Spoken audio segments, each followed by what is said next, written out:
Russell Wilson. Someone is at the front door. Someone's at the front door. Ziggy off. Russell Wilson is out in Denver. You want me to start off? Russell Wilson is out, right? Ziggy off. The guy's an attention hog. Russell Wilson is out for week number 17, and he's benched. He's benched and he's out of Denver essentially by this move. This move is very, very clear, a clear indication that they're moving on from Russell Wilson. Do they trade him? Do they cut him? They're going to obviously try and trade him. His dead cap is tremendously high. But here is a situation where we've got a lot of teams that might be interested in acquiring this man, teams that don't have a signal caller to call their own. A team like the Atlanta Falcons, or we could throw a bunch of names around. In fact, drop a team you'd like to see Russell Wilson quarterbacking in 2024. But the Broncos have benched Russell Wilson, and for financial reasons that indicate he's not returning the Fantasy Football Show, amongst other news that we got to talk about. The 8 p.m. show begins right now. Live from the FantasyFootballShow.com studios. It's the Fantasy Football Show. Live! Monday through Friday, 8 p.m. Eastern. Smitty is also live whenever news breaks. From the FantasyFootballShow.com news desk, here is your breaking news.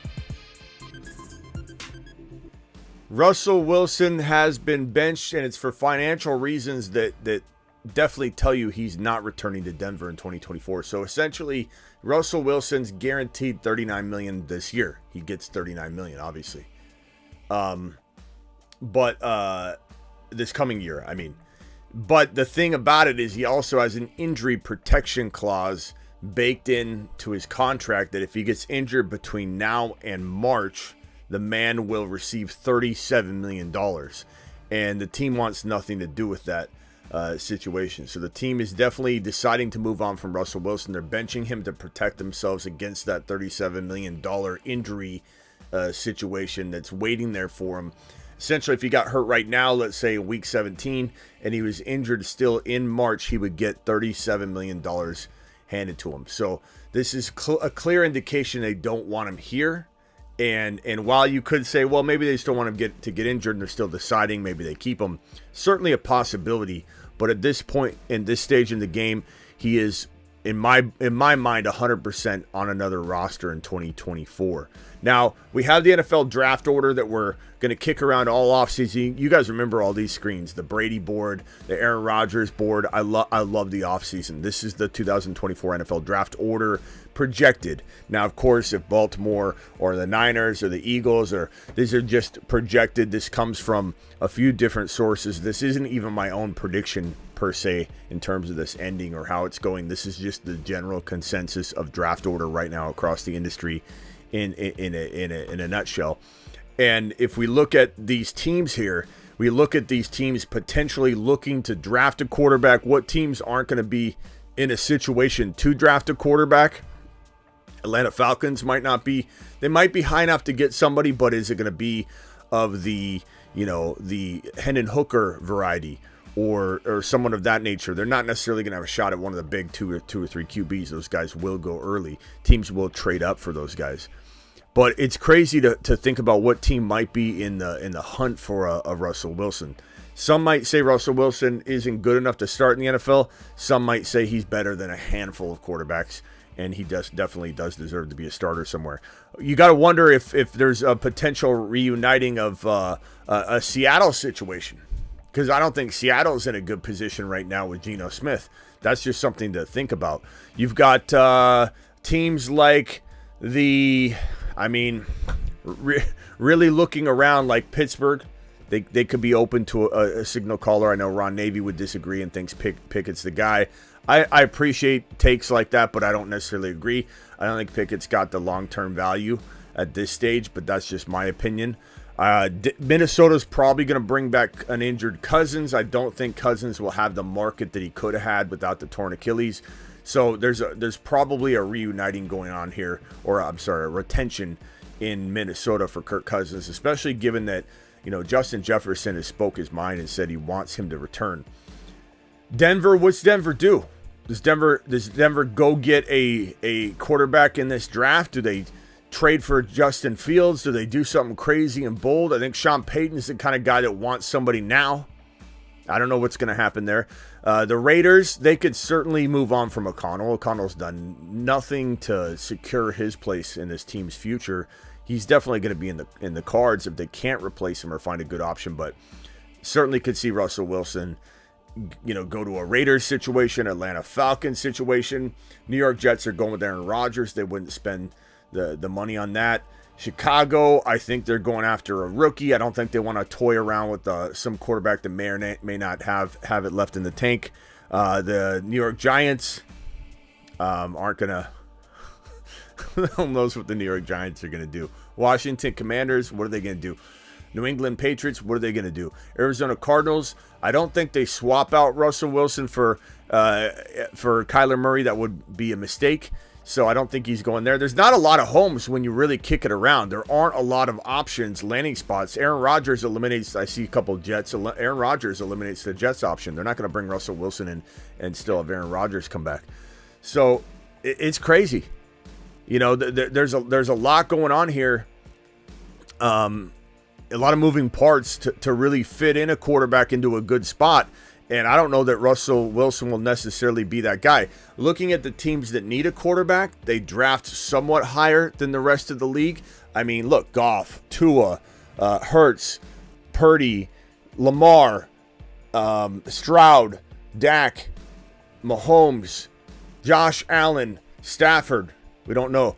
Trevor Lawrence. Here, this right here. This is the furthest up the draft board or down the draft board, depending on what direction you start in, that we can find a team that needs a quarterback for 2024. Tampa Bay, they seem pretty happy with Baker. Baker's been doing well. I don't think they'll necessarily move on from Baker. Indianapolis, they're fine. AR5 is going to be an absolute top 5-6 monster in the National Football League. Burrow is going to be back. Pittsburgh, Seattle, Arizona. They're either gonna do something huge or keep Kyler. I don't think they're going after Russell Wilson, so they're not really on the table in terms of needing a quarterback in the capacity we're talking about. Minnesota, we're going to assume that they bring back Cousins, but they're definitely a team that would, explore that if Cousins decided to go test the market and did get some bites. New Orleans is definitely in the cards. Green Bay, no, they're sold on Love, but you never know how this is going to go contract-wise for Jordan Love.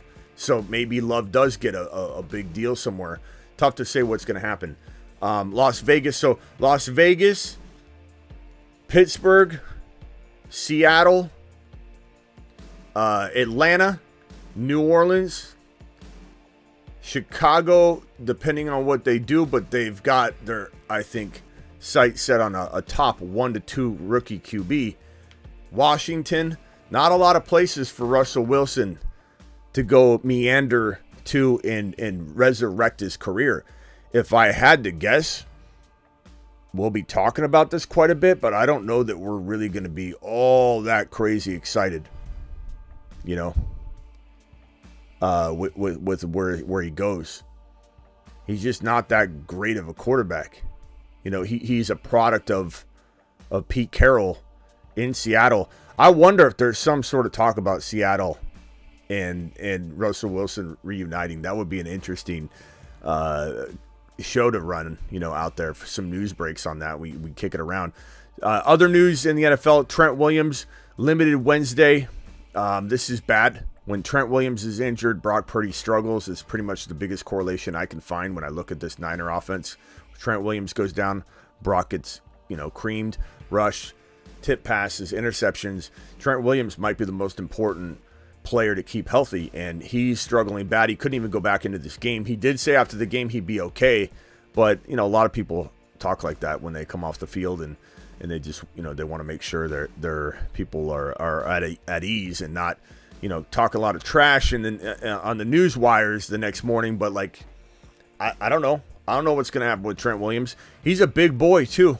Dragging around an injured groin isn't going to be very easy for Trent, and he's a big man, and to be injured and hampered and to be out there Like, it's not like the injury is just going to go away. So we'll have to see how healthy he can stay through the remainder of the playoffs. This news right here, Jaden Reed back at practice, trending in the right direction for week number 17. Appreciate everybody that's here. Please hit your thumb up on the way in the door. Subscribe if you're new. Levis is probably staying in as the projected, I guess, starter for 2024. I don't think they give up on Levis yet. Ramondre Stevenson ankle got put on IR. He won't be helping anybody. So don't expect him to be out there doing work for you anytime soon. And I don't know what his future holds, because he's obviously done for 2024 or 2023. But what's Ramondre's value in 2024? I think he's still an amazing running back. I would love to see him elsewhere. What is Ramondre Stevenson's contract? Ramondre Stevenson contract. Let's put that up on the screen and kick that around, because he's still got, some time left. And I don't know. He's a free agent in 2025, right? Because he was a rookie in 2021. So, yeah, that's not. Teams don't trade for RBs very often unless they get tossed around at a dirt cheap value, which is certainly within the realm of possibility. Like, look at DeAndre Swift getting sent packing. If the Patriots are trying to rebuild, they could do something weird in the offseason and send Ramondre somewhere. But his contract has him tied up until through the 2024 season. And then he's an unrestricted free agent in 2025. So it's not like he can necessarily go anywhere. But you never know. A trade could occur. Definitely something to kick around. But Ramondre is done for the year in 2023. Jacobs did not practice on Wednesday. Trending in, I would say, the wrong direction right now. However, he did kind of appear like he was going to play in week 16. Then he didn't. So kind of tough to know if that means that he was very close, but they thought they'd give him one more week. Or if there's setbacks and we just don't hear about it because the news doesn't trickle down to us the way it should in today's NFL news cycle. Jordan Addison did not practice Wednesday. I'm hearing that the thinking is he'll probably play. But that will certainly, with Hawkinson out for the year with a torn ACL and MCL, and if Addison can't go, KJ Osborne's a decent play. But Addison obviously is an important part of some people's roster, right, walking into the final week. So hopefully he can go. If he can't, then Osborne's not a bad replacement. Amari Cooper, questionable for week number 17. We'll find out if this is serious or not. I don't really know what to make of it yet. There's not a lot of concrete, solid news on it. There's a lot of walkthroughs today. Let me preface that everything you hear today is hard to take very, very like cemented in type fashion, because these are walkthroughs. A lot of teams, especially week 17, a lot of teams are banged up. You have the Miami Dolphins, they sit a lot of their players on Wednesday, and on walkthroughs, you almost see the entire offensive line sit out, and we saw that last week too. You see Achane, Mostert, Tyreek Hill, all these guys are going to sit out. Even Tua Tagovailoa, I'll talk about him in a second. Everybody's limited. There's nothing you can really make heads or tails of in a Wednesday or Tuesday or sometimes even Thursday practice sesh where someone's limited, or during the walkthroughs, especially on a Wednesday. It's really hard to know. So I don't really have a bad vibe right now on Amari Cooper. I know he was utilized a ton in week 16, having a 260 plus yard 2-touchdown game. Devon Achane did not practice Wednesday. Again, don't read too much into any of these situations. Even Mostert is expected to be kind of iffy according to a lot of reports, but I don't know that I'm, like I said, taking where's the Mostert one? Right here. Here's Mostert. Mostert, ankle, knee, did not practice on Wednesday. Just kind of hang tight until tomorrow. We should have more on this. But if he sat for any reason, Achane's value would skyrocket. But I think Achane's value is going up anyway, because Achane is probably, if he plays, and I assume he will, he's going to be taking on maybe more of a pass-catching role than even normal if Waddle can't play. Now, Waddle has a chance to play, but he's very, very questionable. I would say at the very, very best, his odds of playing are probably 50% at the very, very best. I don't think this is like a leaning in one direction. This is like a 50-50. No one even knows until probably game day. Maybe they sit him earlier than that and they announce it because he ends up having some regression, or he just doesn't have any improvement at all from now until, like, let's say Friday or Saturday. But for right now, he's just expect him to be 50-50. I would plan to be without Waddle. And like I said, if Waddle's out, everybody else is going to have to pick up the slack. HM will play a lot of wide receiver like he has been. A lot of people, box score Bobbies say, oh my God, I can't believe, that Wilson's on the field and not HN, when HN's literally in the slot while Wilson's on the field. People just don't know. They hear it. They glance at it. They see Wilson in the backfield. They have no idea that HN's lining up as a wide receiver in the slot when Wilson's half the time on the field. But Tua Tagovailoa was limited in Wednesday's practice, and no real concern there. But this is a tough matchup for the Dolphins. They need all their players on the field. This guy right here missed last week. I'd say approach this one with caution because it appeared he cleared the concussion protocol last week, and everybody expected him to play, including myself. And then right when I went live, there was a new report that popped up on, I think it was a Thursday or Friday, and he was listed as questionable with the shoulder, and then he was ruled out. And so I don't know that we have a good read on whether Pittman's going to be available to play in week number 17. I would say practicing in a limited capacity on Wednesday is a good sign. I'd say he's trending in the correct direction, but there's certainly, like last week, some unknown factors that are at play that maybe we don't know about that could easily see him sitting. Jair Alexander was suspended for one game for conduct detrimental to the team, going out there for the coin toss when he was not supposed to.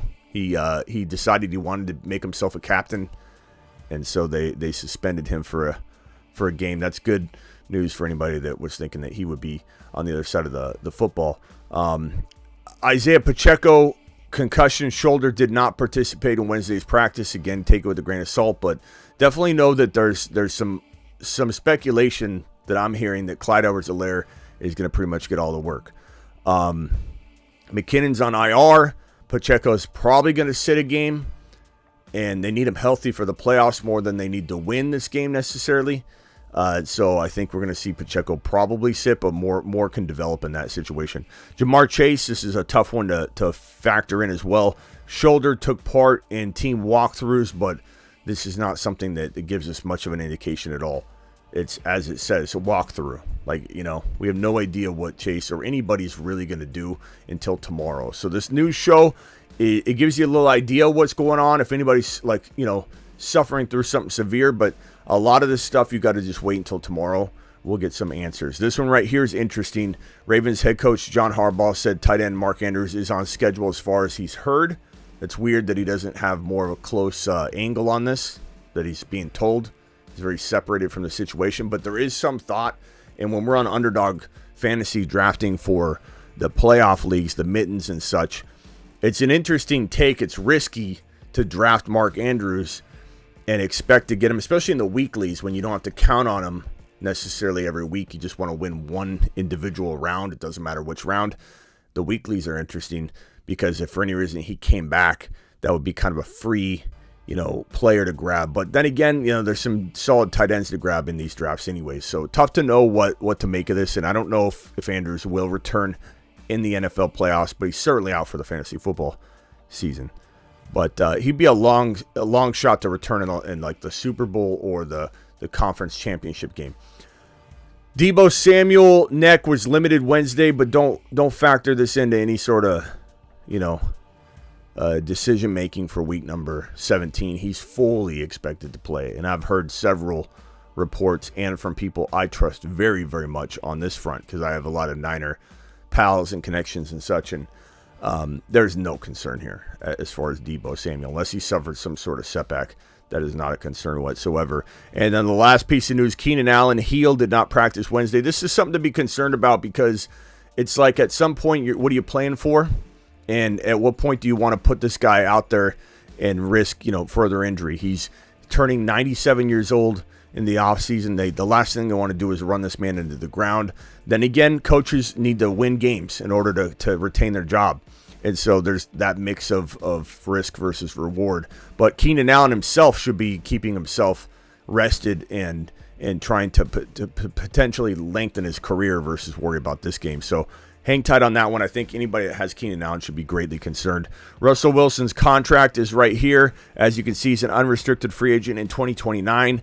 The potential out in the contract recommendation here is in 2026 with a dead cap hit of $31 million, $31.2 million to be exact. But if you look at the 2025 line, which is right here, 2025 line right here, this row, his salary is $37 million, and that's guaranteed.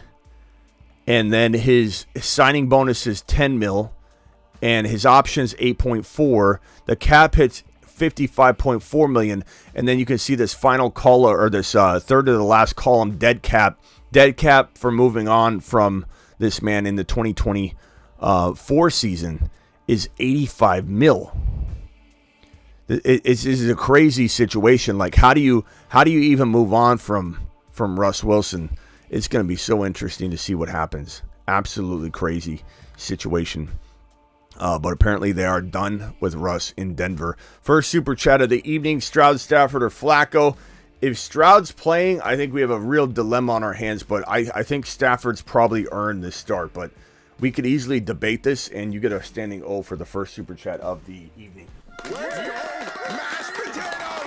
I don't know. Chad, if you disagree, agree, drop your vote. But I would say Stafford's earned this. But I do think Stroud could have a nice day. But he's coming back.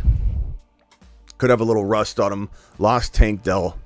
But Singletary, the team, they're playing, hard. They're playing tough. They're fighting. They're still putting up a big fight. And I think there's a nice possibility that Stroud has a nice, fantastic little game. Played Hall last week. That's if Stroud plays.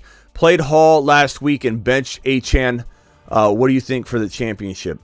I would play Hall. You can't sit Breece Hall. He is a top 5 potential running back anytime he's on the field. Now, while Achane has that capability, he's considered right now in the flex territory. And that still gives you a big bang for your buck, but they're not even in the same conversation as of right now. And that's just the nature of fantasy, the ups and downs, and where these guys fall into certain buckets in your lineup. And Breece Hall just exploded and was the top running back of the week. Like, how could you even consider sitting somebody that had that kind of game? You can't. So, Josh, appreciate you. Start Breece Hall, but doesn't mean Achane's not a fantastic flex play despite all the hate that he's going to get this week, because so many people want to. It's all they care about is just throw a negative dig at Achane. Pick 2, PPR, Hall, Achane, Chandler, Chuba Hubbard. I would go Hall for sure. I think Chandler's a tiny bit safer than Achane, but Achane's got more upside, just a little bit more risk. So you kind of got to pick your poison. Deckard. Chuba's another safe play. Like, Chandler and Chuba are both kind of similar in terms of their safety.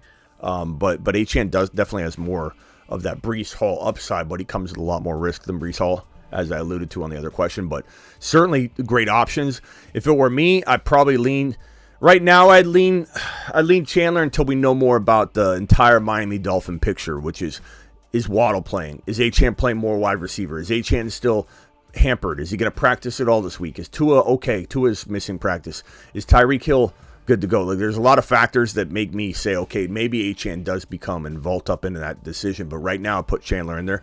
$20 hauler from Kirkwood, dropping a 20 wad on screen. Kirkwood, you monster, you. Alert. Super chat alert.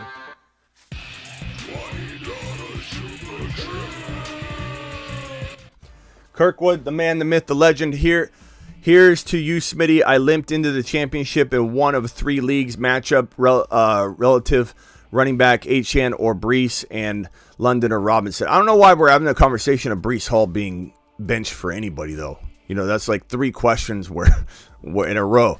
Like, Breece Hall just dropped the biggest game that anybody could have asked for. You can't sit him. You know what I mean? So, that is your number 1. I would put Achane as your number 2 if you needed to. But Kirkwood, you got a monster named Breece Hall. Use him. Breece Hall is 8 foot tall. He will always answer the mother freaking call. Don't let him fall. In the third, don't stall. Just give Batman the freaking football. He's Breece. Hey, Kirkwood, appreciate that $20 holler, my boy. You are the man, the myth, the legend. Kirkwood to the moon. Let's send Kirkwood to Saturn. To Saturn. In fact, let's send him to Saturn. He deserves to go to Saturn. He was made for Saturn. He's a Saturn man. And Kirkwood to the moon as well. To the moon. Okay, let's hit these other super chats. We got Bill with a super.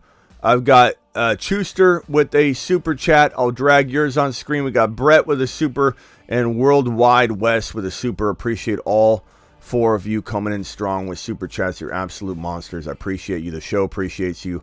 Couldn't do this without you guys. And I just every day the rest of this month, I mean every day period, I want to just continue to emphasize how much I appreciate all of you allowing us to have this platform together. You know, to come and sit here and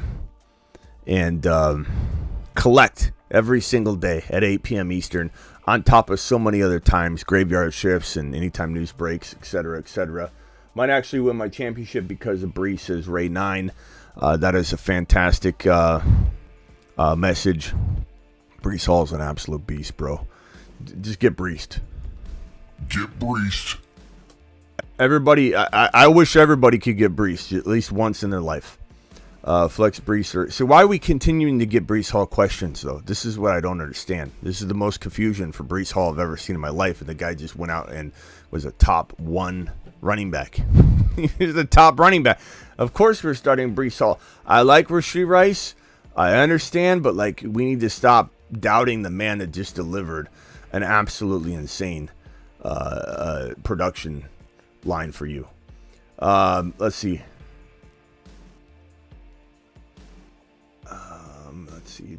Let's see. I'm trying to grab a couple other questions from the chat too. Y'all make a minute to smash the like button. Thank you. Appreciate you, bro. Superfish, appreciate you being here. Appreciate everybody dropping these super chats. Here's one from Bill. Pick 1, Achan, Ford, Warren. Pick 1, Chandler, Gus. Okay, for the first question, I'm going to say, give me Achan. You know, we do, like I said, got to find out all those factors I talked about. Is he going to practice? Is he going to not play? Is Waddle out? Is he going to play more wide receiver? We certainly could circle back. Ford's pretty good if you got to backtrack into Ford and Achan looks questionable or something. But for right now, I'm leaning Achan.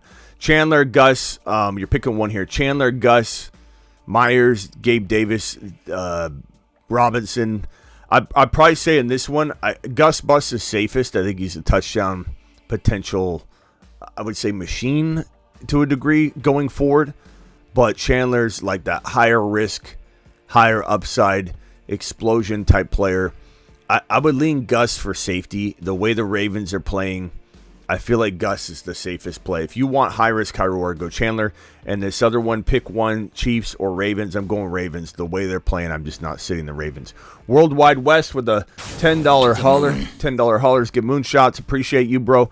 1 QB, 2 running backs, 3 wide receivers, 1 tight end, 1 flex. Hurts, Kyron, Breece, Bijan, JT, Achan, Chandler, Garrett Wilson, Devontae Adams, Mike Evans. Okay. I guess, bro, I'm leaning toward. This is tough. Let me pull the matchups up too, and give you my assessment on defense as well. But I'd say, like in general, like it's pretty hard to sit. You can't sit Hurts. You can't sit Kyron. You can't sit Breece. So there's your 1 and 2 RBs. Your wide receivers are probably Mike Evans, and I would go Devontae personally. And my flex would probably be, God, it's between JT. I'd go JT over Bijan this week. His matchup is fantastic. The only dilemma would be Devontae or Garrett Wilson. And I get that one. Like I could waver on that. That's definitely something that I think is debatable for sure. I think that Laporta obviously is a lock. Defensively, I mean, between Devontae and Garrett Wilson, that's really your only potential struggle inside that lineup outside of the defensive situation. But I would say for week 17 defenses, Cleveland at home Thursday night, tomorrow night against the Jets. That's a pretty good matchup. I think there's a lot of scoring that can be done by that Cleveland Brown defense. They're hungry. They're still trying to hammer home these wins and really solidify their solid play walking into the playoffs. And it really is amazing what they're doing under Joe Flacco's command. It truly is absolutely amazing. And these two defenses play each other, obviously. So I would say give me the Browns over the Jets. I don't think the Jets can tear apart the Browns like the Browns could tear apart the Jets, but doesn't mean I hate Breece Hall. And I know a lot of people are asking about Breece Hall because it's Thursday night and he goes up against a tough Cleveland defense, but you just can't sit Breece Hall. You can't sit Breece Hall. You can't sit Amari Cooper going against the Jets. You can't sit Breece Hall going against the Browns. You just got to start your studs, and Amari Cooper and Breece Hall are both a stud. So that's kind of my advice in general. Worldwide West, appreciate you dropping your super chat, my guy. Brett, appreciate Brett with a $2 hauler. Chop $1,500 each. Can't lose to a kid who gave CMC to. Chop $1,500 each. Are you talking about your splitting the pot? Brett, congrats on everything. Appreciate you, bro. Thank you for the super chat. Schuster, a $5 hauler. Need your expertise. Standard start to Gibbs, Mostert, Breece Hall, Pollard. God, bro. I mean, Mostert's banged up right now. So for right now, it's Hall and Gibbs. But I think if Mostert's good to go, and there's no question about that, then we have a huge dilemma that Schuster, I need more time on this one. I guess the Cleveland matchup does come into play for Hall at that point, and maybe Mostert and Gibbs become safer, but you're like the only one so far I've seen an option where Hall's been questioned, and I'm like wavering on it. Other than that, Hall is a must start, but you do a Mostert's a fantastic play if he's a go. Wide receivers start 3, Puka, Pittman, Garrett Wilson, Devonta Smith. With Pittman banged up, bro, shoulder, concussion, which I know he's cleared the protocol, but there's still a lot of questions. I'm going Puka, Garrett Wilson, and Devonta Smith. And if for any reason Pittman's good to go, there's no concern whatsoever, then we could have a debate on Garrett Wilson, Pittman. But for now, plug Garrett Wilson in. And really, even if I found out Pittman was going, I'd have no problem just leaving Garrett Wilson. And he's been playing very, very well. He's got like 14 targets last week or some crazy number. Appreciate you, bro, dropping the super chat. We got a few others that just came in. Pick 3, full PPR, Kamara, Bijan, Taylor, Eckler. I'm going with Kamara, Taylor, and Bijan. How can you trust Eckler right now? It's tough. Like the moment you sit him, he's going to have a good game. I mean, that's just the way, the nature of it. $20 hauler from Phil. Appreciate you, Phil. Alert. Super chat alert.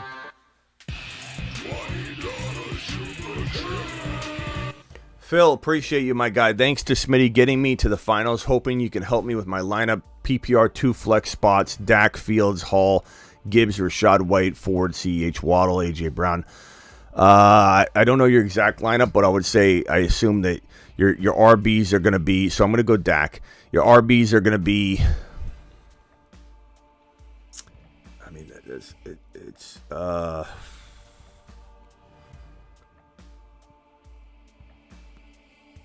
Yeah, I'm definitely going Dak. Gibbs, Rashad White. Your wide receivers, I mean, if Waddle plays, Waddle, AJ Brown. Your 2 flexes, like let's say you start 2 running backs, two wide receivers, and 2 flexes. I'm going to go, God, you're loaded, bro. Laporta over Kittle by a hair. I don't know. Kittle could have a day, though, against Washington. Laporta at Dallas. Chad, are we going Laporta or Kittle? You got Laporta at Dallas, on the road at Dallas, or Kittle versus the Washington Commanders. I know Laporta just had a bad game, but he's arguably the number 1 tight end in the National Football League now. You know, you could start both of them and put one in your flex. I'm hoping you can start 3 wide receivers. Phil, you didn't tell me, so I'm gonna assume both. I'll try and give you an answer for both. So obviously White and Gibbs are your starters. Hall, and then I go Waddle and Brown. If not Waddle, if Waddle's out, then Waddle and Higgins. I'm gonna go with Breece Hall and Kittle or Breece Hall and Rice.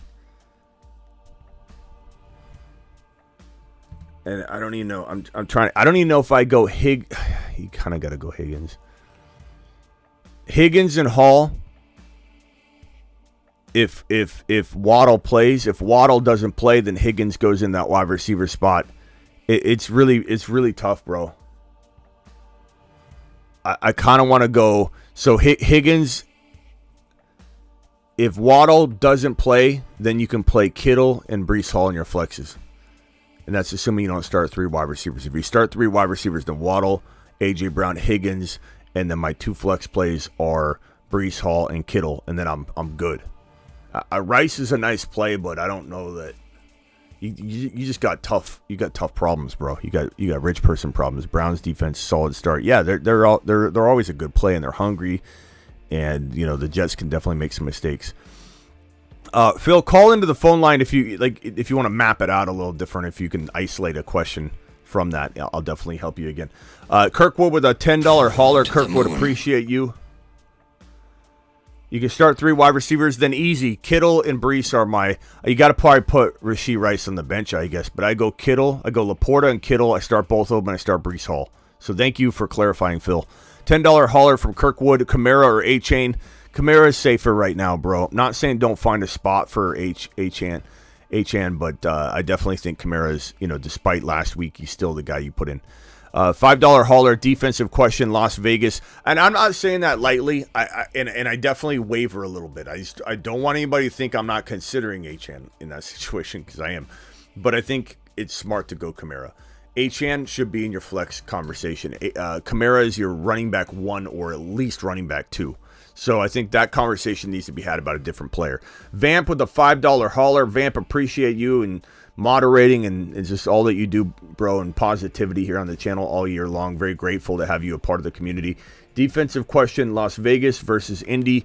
I like Las Vegas this week at Indy, and I like Indy at Las Vegas. I'm going to go with the Indianapolis Colts. They're just a big play opportunistic team. Oh, I'm sorry, they're not an option for you. It's Las Vegas or the Rams. I'd probably go Las Vegas. They're hot right now, bro. Las Vegas over the Rams. And 1 flex, PPR, Chuba if healthy or Noah Brown. Probably Chuba. If Chuba's not hampered at all, I'll go Chuba Hubbard. This is from Lucas. Appreciate you, Lucas. Breece is playing Cleveland, sitting him for Chandler versus Green Bay. I don't hate the take. I couldn't do it. But I don't hate the take, and it certainly could work out. Chandler just doesn't have a lot of guarantee as well, though, for volume and such, but in game script and all that. I mean, Minnesota is probably a pretty decent potential day for him. I would assume that they use him all over the field, but I just don't know, bro. I don't know that I could sit Breece Hall. I know that it feels like a tough matchup. I know Green Bay, that could be a good one. That is the night game, right? Yeah, so Chandler, 6 p.m. or 9 p.m. or the 8 p.m. Eastern game on Sunday. It's an interesting question for sure. And chat, I'd be curious to know if the chat would rather start Chandler against the Packers on Sunday Night Football or go with Breece Hall on Thursday night against the Cleveland Browns. So if the chat would vote on that, that'd be great. Tua or Goff? I'm going to go Goff. Dallas is so tough, though. But it's not like Tua has a cakewalk matchup either. So I guess I'm probably going to say... I'm going to say give me Goff. They're both brutal matchups, bro. I made the championship. Thanks for all the help. H-Chan, Robinson, London, Clyde, DSN, pick 2. I'd probably say for my defense, this is kind of counterintuitive if you were to pick Goff, but I go. Actually, I'm gonna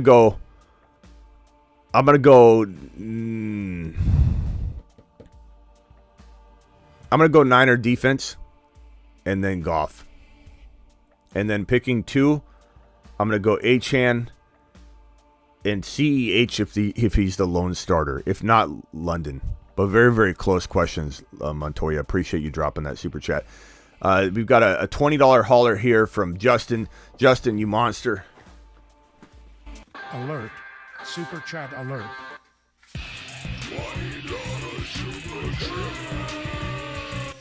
Justin, appreciate you, my boy. Purdy, Lamb, Devonta Smith, Kyron Gibbs, Kelsey, Flex, Justin Jefferson, Bench, Pacheco, ETN, JT, Aaron Jones, Rich man problems. Higgins, full PPR, needs some thoughts on this lineup. I mean, what are you going to do? How are you going to move that lineup around? The only player you could even consider swapping out would be like putting in Justin Jefferson in your starting wide receiver spot, moving Devonta Smith to the flex, and then you really, the only thing you can consider is you waver on Devonta Smith versus like JT versus ETN.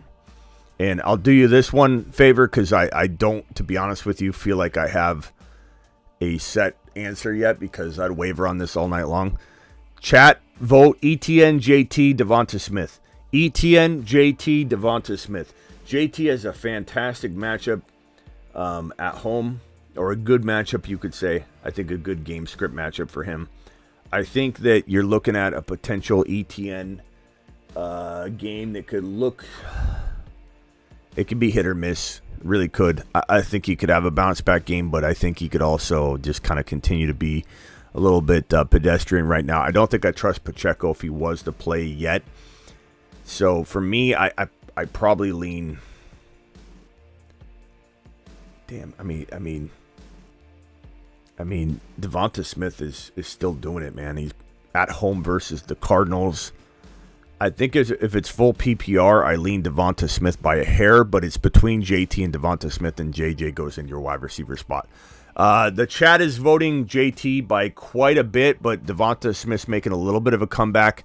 I would lean Devonta Smith by a hair if it's full PPR. If it's half PPR or non PPR, then I'd probably lean JT. But by a hair, Devonta Smith. But I would like to have another chance to revisit this because it's so tough that I'm wavering, and I think I'd waver up until kickoff. So let's reassess that later on. Need one running back, 2 wide receivers, 1 tight end, 1 flex. Singletary, Achane, Warren, Garrett Wilson, Rice. Okay. So Chase, you're dependent on a lot of news here. So if Chase plays, you play him. But need one running back. Probably going to go. I'm going to go Achane, assuming he's healthy. 2 wide receivers are going to be Rice and Chase if he's healthy. Rice and Garrett Wilson if Chase can't play. And your tight end is going to be Hunter Henry. And your flex option is going to be Singletary. And that's the way I would roll with it. I appreciate you, Mr. Frost. Thank you for the super chat. When Dingo in the building, Walker or Hall, I just can't sit Breece Hall, man. As I said from the top of the show, I don't really get how anybody, I don't care if it's a Cleveland matchup by Thursday Night Football, like Hall just exploded, man. Walker's solid, but his volume's not guaranteed. And Pittsburgh can be hit and miss on how they play defensive football, so I don't think it's a walk in the park. Half PPR, pick 2, Achane, Pollard, Ford, Flowers, or Hopkins. Hopkins is kind of like a crafty play this week, but you never know what's going to happen with him. I would lean Achane and Pollard. And I'd roll the dice with Pollard a little bit. If Achane's banged up, then you can go Ford. But I would start my 2 best players. Start 2, Hall, Mixon, Aaron Jones. I'm starting Hall and Mixon without much of a hesitation at all. And anything can happen, but I'd feel very comfortable if that didn't fire off because it's the right choice. Can I call Breece reaction and such? Sure, Isaac. Give me a second when I open the phone lines, then dial in. Ramon, appreciate your $5 hauler. Started 1-7. Traded Tua for Dak. Traded Pollard for Gibbs. Have CD won 8 straight now in the chip. All because of Smitty. Ramon, that's amazing. That's amazing, Ramon. And I'm going to screenshot this for a testimonial because it's about that time of the year where I need to grab some of these. So let's go ahead and screenshot this one from Ramon, and we'll put this on the website. We'll put this on the website, Ramon. I appreciate that. Congratulations to the moon, pal. To the moon. Ramon dropping fire. I mean, that's what you call a comeback story, too. People would have quit under those conditions. Swanson, 0.5 PPR, start 2, Flowers, Rice, Devonta Smith. Look, I like Flowers. He's fantastic. We've loved him on the show all season, all off season. But it's Rice and Devonta Smith without much of a hesitation at all. They're just the right moves to make. Sit one, Henry, Njoku, or Ingram. I probably sit Ingram. It's not that I like sitting Ingram. It's not that Ingram can't be the best option, but it just feels like the smartest move, my guy. You know what I'm saying? Justin, appreciate you. We'll ask again Friday because I was stuck on the same move. I appreciate the help you've given me throughout the season. Thank you, Justin. And by the way, guys, on thefantasyfootballshow.com, I'm getting this. I'm getting this site ready to go, and I popped on lay me down on a bed of roses, and just started absolutely catering and nurturing the fantasyfootballshow.com content and getting it all 2024 ready. I swear to you, I put on that song. We just started cranking out content here, and soon a lot of stuff's going to drop on it that's all 2024 geared. The rookie rankings will be up. Everything's going to be 2024 ready on January 1, and you guys want a website that is completely catered, nurtured, geared to 2024, put into place to help you dominate from day one. This is what you want, thefantasyfootballshow.com. So get on over there to it and get you some. And this is from Deet with a $20 WAD on screen, live in person. The man, the myth, the legend, the man that goes by Deet. Alert. Super chat alert.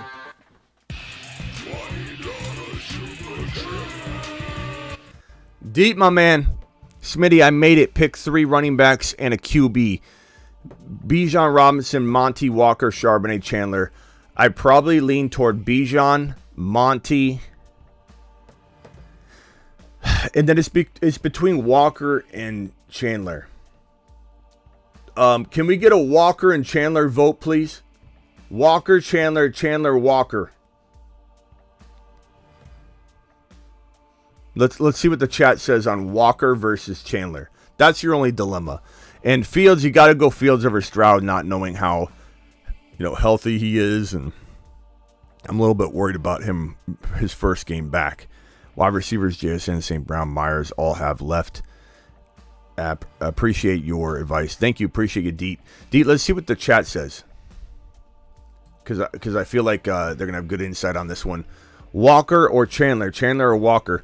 We've got 2 Walker votes so far. Sebastian says Walker. Matt says Walker. We've got a Chandler vote from Superfish.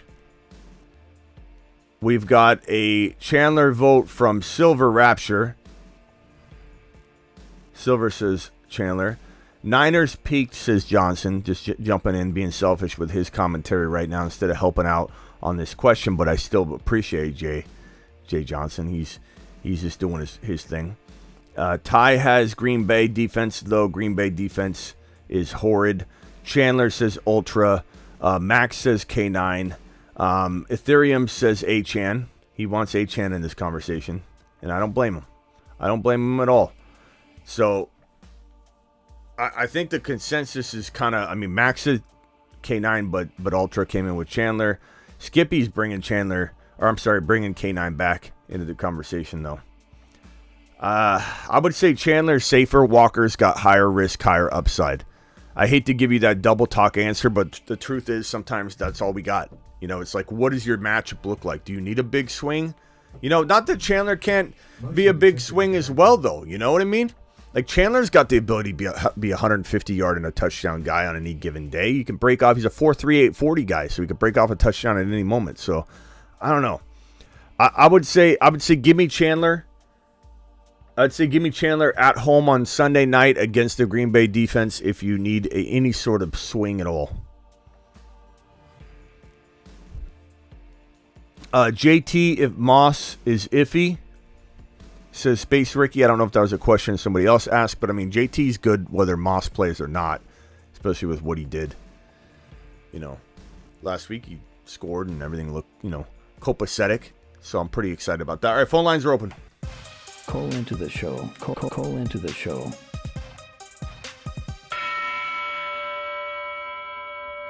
All right.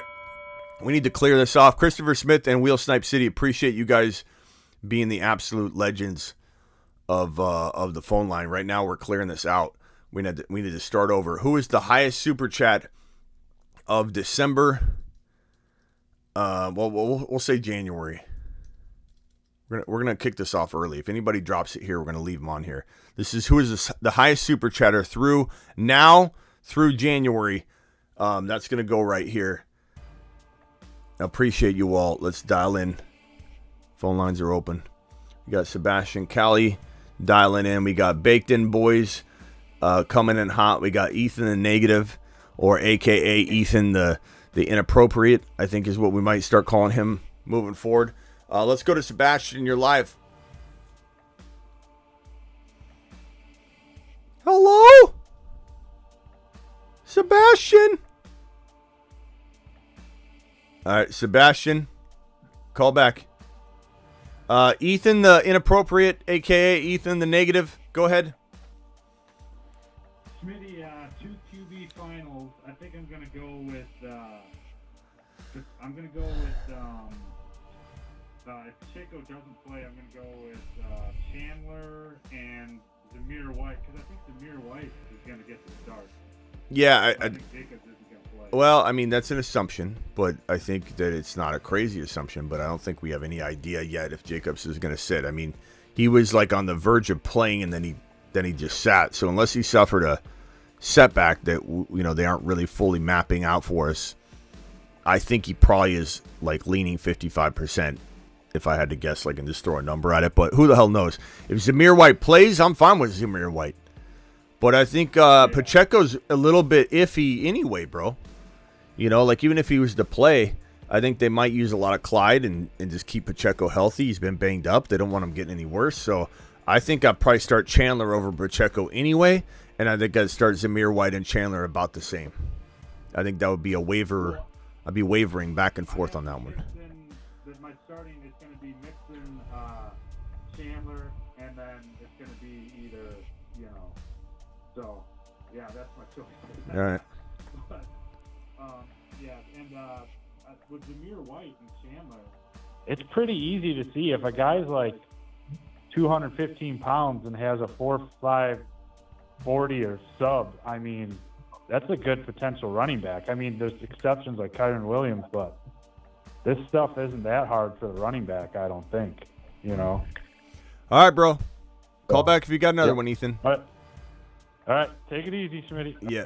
He got wild last night. We were wondering why we call him Ethan the Negative, and then last night his true colors came out. If anybody didn't see it, what in the hell was he thinking? We had to hang up on him. This one goes out to Sebastian from Cali. Are you finally back? Are you live? Yeah, can you hear me? Yeah, we're good. Perfect. Who gives me a better chance at hitting a home run? It's going to be McBride versus Philly or Njoku versus the Jets?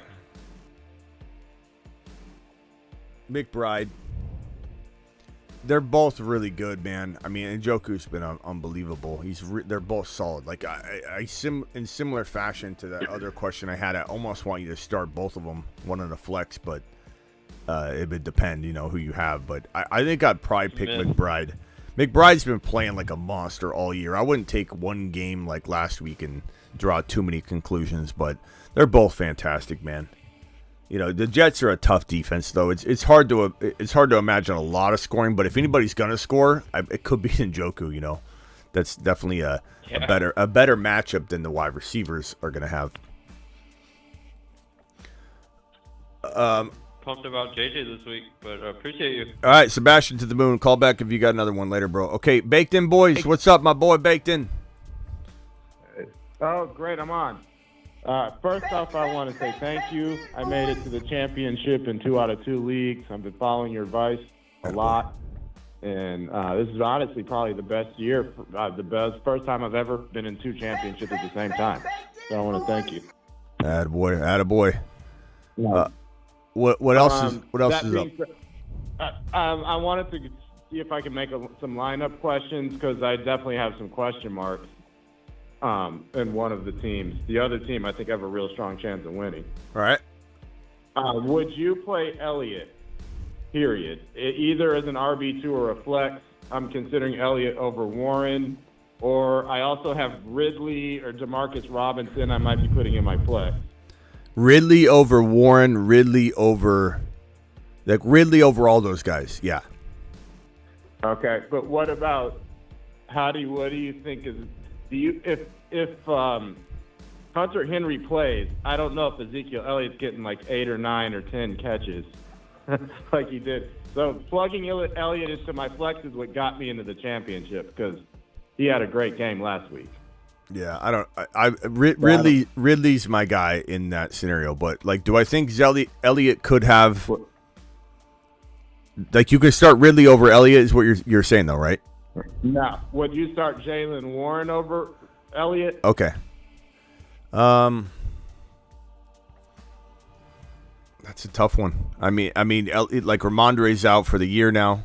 That's for sure. So you don't have to worry about that. Elliott is just. I think Elliott got a ton of catches because Hunter Henry didn't play. Yeah, it's tough, bro. I mean, he did have a. But I don't know if he's going to be. I don't really have. Have you heard anything about Hunter Henry going to return or is going to stay out? I'll look it up. I'll look it up right now. I mean, Zeke Elliott had 11 targets last week. It's unbelievable. Right. And he does so bad on the ground. 2 yards per carry on the ground again. His entire. I mean, I don't really think Elliott's that good. However, he's going to get that much passing volume, and it's a full PPR. Yeah, that's so tough because I want to say no, and then you just look at his game log and you're like, look at all those targets, man. But right, Jalen Warren's still a solid play. Would you start Elliott over Demarcus Robinson as a flex play?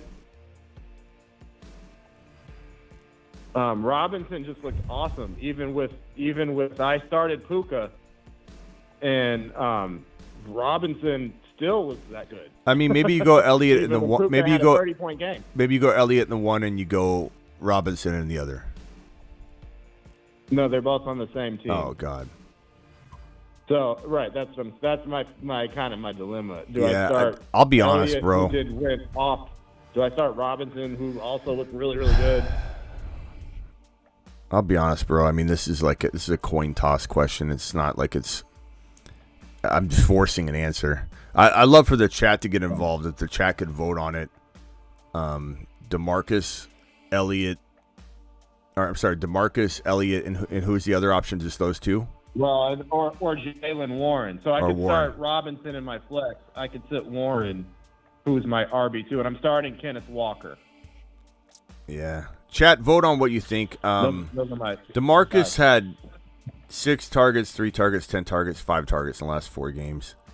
He's had a touchdown in every single one of them. 55 yards, 46 yards, 44 yards, and 82 yards, but a touchdown in 4 straight games.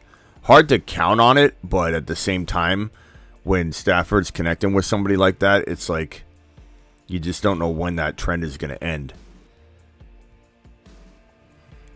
I just think he's a touchdown-dependent guy. He really is. I mean, I'd probably say he's better than Warren, though. I like Warren a lot. I'd say Elliott, Robinson, Warren in that order. Just because we can't trust Warren's value.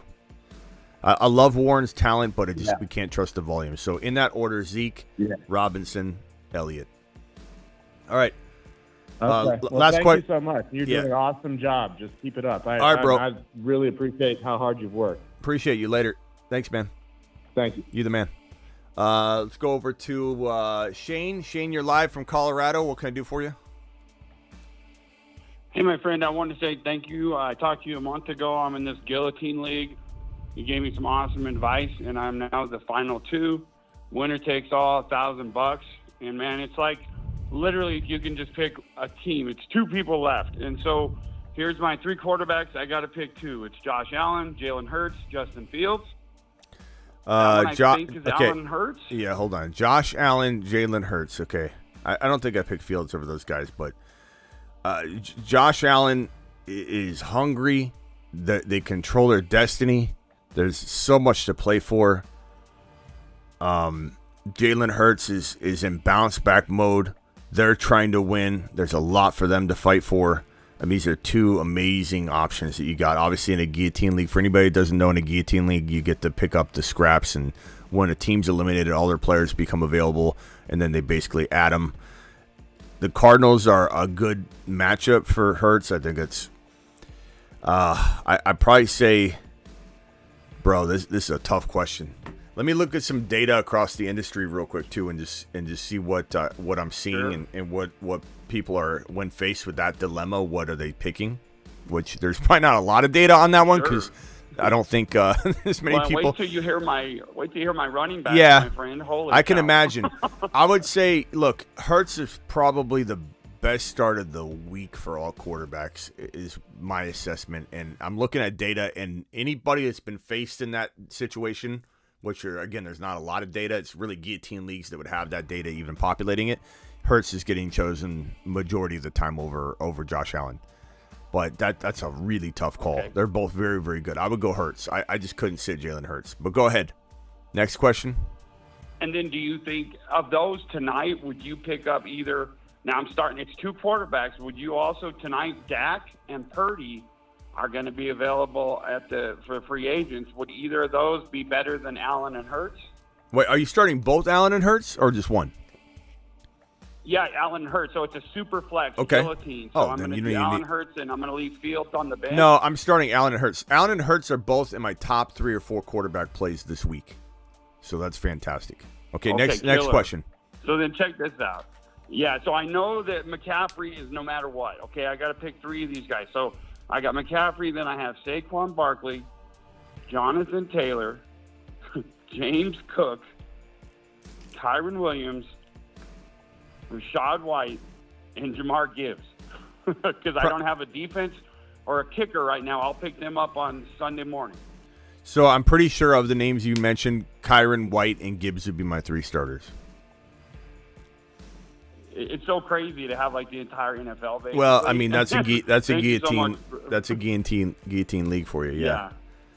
All right, next question. So much fun. I appreciate you so much, my friend. Oh, that's it. Okay, so just 3 of these 4. No, it's Tyreek Hill, A.J. Brown, Stephon Diggs, and Cooper Kupp. I need 3 of those 4.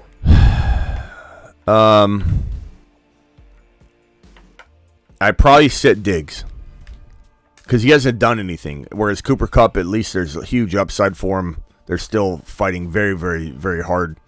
That's who I would sit. I would sit Diggs, but it's tough. I mean, it's a guillotine league. You're dealing with. Yeah.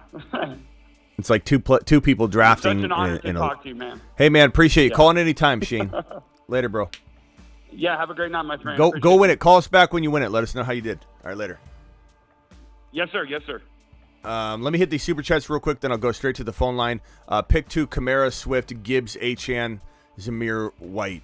Depends on if Zamir White's playing, but either way, I think I'm playing Kamara and Gibbs, even if Zamir White's starting. So Kamara and Gibbs, lock it in. Ozzy, thank you.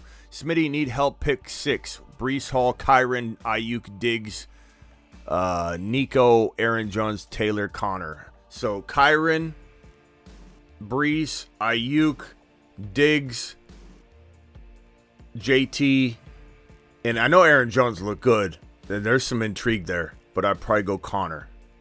That would be my 6 that I would pick. But Craig, you're not crazy. If you're gonna waver on anything, waver on Diggs and Aaron Jones because Diggs hasn't been producing. I just have a weird feeling that Diggs is gonna like step up in a weird way this week. I can't guarantee it. I don't want anybody to set any big name players, but I just think if anybody's wavering between like a mediocre option and Diggs, I would just ride it out one more week because the Buffalo Bills are on a mission. 2 wide receivers and 1 running back, 1 flex. Running backs are Pollard, Jacobs, White, Ty, Gus. Wide receivers Nico, Keenan Allen. If Keenan Allen plays, you're going to play him, but I don't know that he's going to play. Pittman, if he plays, I guess you play him here. So Nico and Pittman, I guess, are your top 2 wide receivers. So 2 wide receivers. 1 running back is going to be Rashad White. And your 1 flex play is going to be... so if Keenan played and you didn't have Pittman in there, you'd be deciding between Pittman... Oh, no, I'm sorry. If Keenan Allen's playing, you're playing Keenan Allen and Pittman. If it's not, you're going to play Nico and Pittman. So if Keenan Allen is playing and you're playing Pittman... and Pittman doesn't play, you play Nico, and then your flex is going to be, in my opinion, Gus Edwards probably for safety, and I would say Jacobs for maybe if Jacobs is playing, he's your safe flex play. Actually, that's a tough one. I don't mind Gus though. Gus is pretty solid this week. I think Ty is very good this week.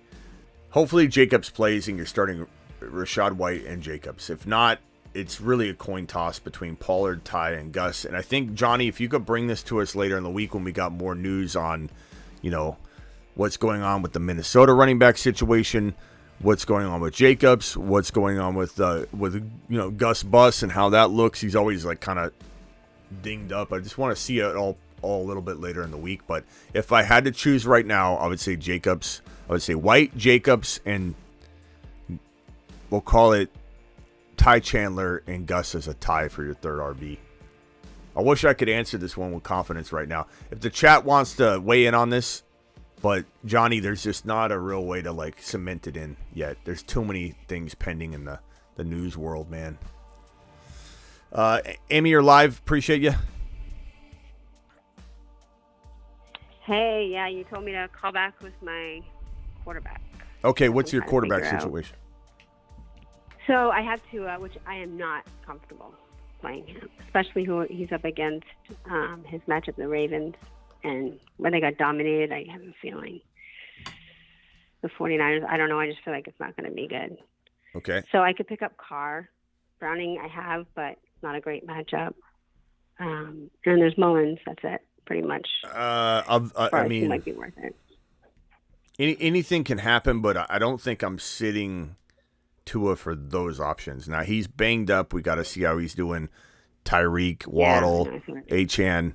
Like, if both Waddle and Achane sat, I'd have some major concerns, but I don't think I could sit him for these options. Browning would be interesting, but he's also not been very good lately, so I don't... But he got sacked so much last week, it kept losing points. Yeah, I just don't know how I feel about this matchup, and then if I I feel like KC's tough to read anyway, but they can definitely disrupt, but they can definitely they can definitely, it could be a different outcome than we expect, and I can see the Bengals even winning. That was my potential upset of the week last week, is KC losing the game, and they absolutely just look like fools in this game. So there's certainly, in my opinion, their KC Chiefs are another potential upset of the week. But I just think Tua, it's a tough matchup. But the thing I love about the Dolphins right now is Mike McDaniel is such an amazing system, and I think they're out to prove some things. There's a lot of upside there. There's a lot of risk, but a lot of upside. I just don't think Carr is. I'm not taking this gamble. I'm not probably taking this gamble, and I'm not taking this gamble with these three guys. If you had a better option, it'd be different. Like if you have Baker, I don't know if Baker's out there. That's something to think about, I suppose. Nobody. What that New Orleans matchup though? Let me see who's out there, but I don't. Let me see. I don't think they are though. Yeah, Flacco. Yeah, there's not. If Flacco is out there, is Flacco out there? I doubt he is. No. I'm going Tua in this situation. Everybody picked up quarterbacks. I'm going to go Tua in this situation. Okay, I guess. All right, and then another question I have too is I'm obviously playing Gibbs, Kyron Lamb, but I need one wide receiver and one flex. So Higgins, not a great matchup. Monty, Reed, Collins, Rice, Barkley, not the best matchup, and then London, which I probably won't play. Say him again, and how many are we deciding between? I need one wide receiver and one flex. And I have Monty, which is kind of what I'm leaning towards, but I have Higgins, Reed, Collins, Rice, Barkley, and London. So I was leaning towards Monty and Rice, but I just wanted to see what you thought.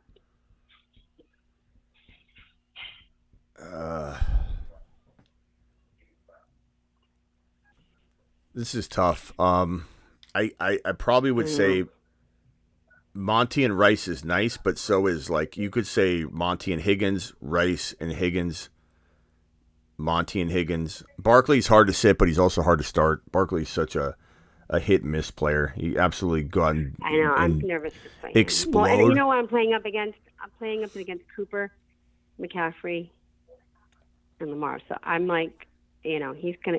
I mean, Cooper got amazing points last week. So. Guys, drop your vote on what 3 or what 2 you'd start out of: Higgins, Barkley, Monty, and Rice. Let's get a consensus going on these. I don't think Collins or London are in this conversation, even though they could easily explode. Any player here could, but I feel like Monty's pretty safe. Barkley's really high risk, high reward. Higgins feels pretty safe right now. Rice feels pretty safe right now. So if it's full, is it full PPR? Yep. If it's full PPR, I'm thinking that one could make a strong case that Rice and Higgins are the best options, but Monty's still very, very solid. I think he gets kind of like undervalued now that Gibbs is doing so well, but he still potentially could score 1 or 2 touchdowns at any given moment. Barkley's hard to sit. Barkley last week, what did he score last week for you in your format? Let me check. I didn't play him, but let me just check quickly. I mean, he goes off when you sit him, and he'll play well or That's play exactly no. That I'm not even kidding. That has been my. That's how it's been. Every time I play him, I'm like, well, bad. 80 and a touch. I just really. He was running back 9, So he which did 19. wasn't bad. So he got 19 points, but then before that was 5. Well, I played him when he was 5. 23, I had him on the bench. Then he was 6 before that, and I played him then. So every time, it's like every other week he plays good and bad, good and bad. Yeah, and the Rams are. This is a tough. I'm gonna say no on Barkley personally because the Rams are not a good matchup. They're tough, and he's been running back I need 45. more safer with upside, I think. He's been running back 1. This is Barkley the last 5 weeks. Running back 1, which was crazy. Because he had 2 touchdowns receiving, 57 yards, 4 catches, and then 83 yards rushing. Yeah. So he's running back 1, running back 45, bye week, running back 4, running back 45, and running back 9. Yep. Yeah. It's crazy. Yeah, it's crazy. So it's hard to know what to do. But I know think what I'm I going to could say? play Reed for This sure, is just me. I'd love to hear everybody else's vote on this, but I'm going to say. Let me just look at something real quick on Higgins. I'm going to say Rice Higgins makes me nervous. Rice is feeling like a lock to me, I think. Me too. Okay. Because Rice he's been wide receiver 3, 22, 12, 7, 35. There's been some inconsistency there, but he scored 3 TDs in the last 1, 2, 3, 4, 5 games. I just think he's a pretty solid, safe play.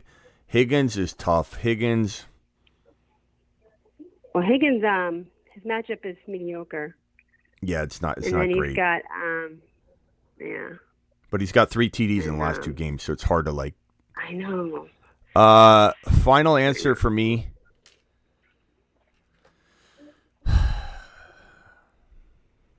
He's doing exactly what I did.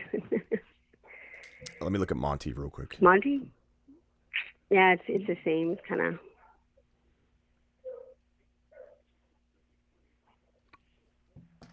I'm going to say final answer, PPR, Higgins, and Rice. Because you're getting the PPR points. You're getting them, like, at least you're getting like 9, 10 points from each one of them on even a bad game. Whereas Monty is Dallas. I just don't know what he's going to do. Barkley, he has a horrible matchup, and he's been running back 45 in 2 weeks out of the last 5. Running back 45, exactly, out of 2 of the last. So I'm just going to say in full PPR, Higgins and Rice feel like the safest plays. But, man, this could go 100,000 different ways. I hate this question, to be honest. And then if Tua is out, I know he's injured right now, would you pick up Carr then?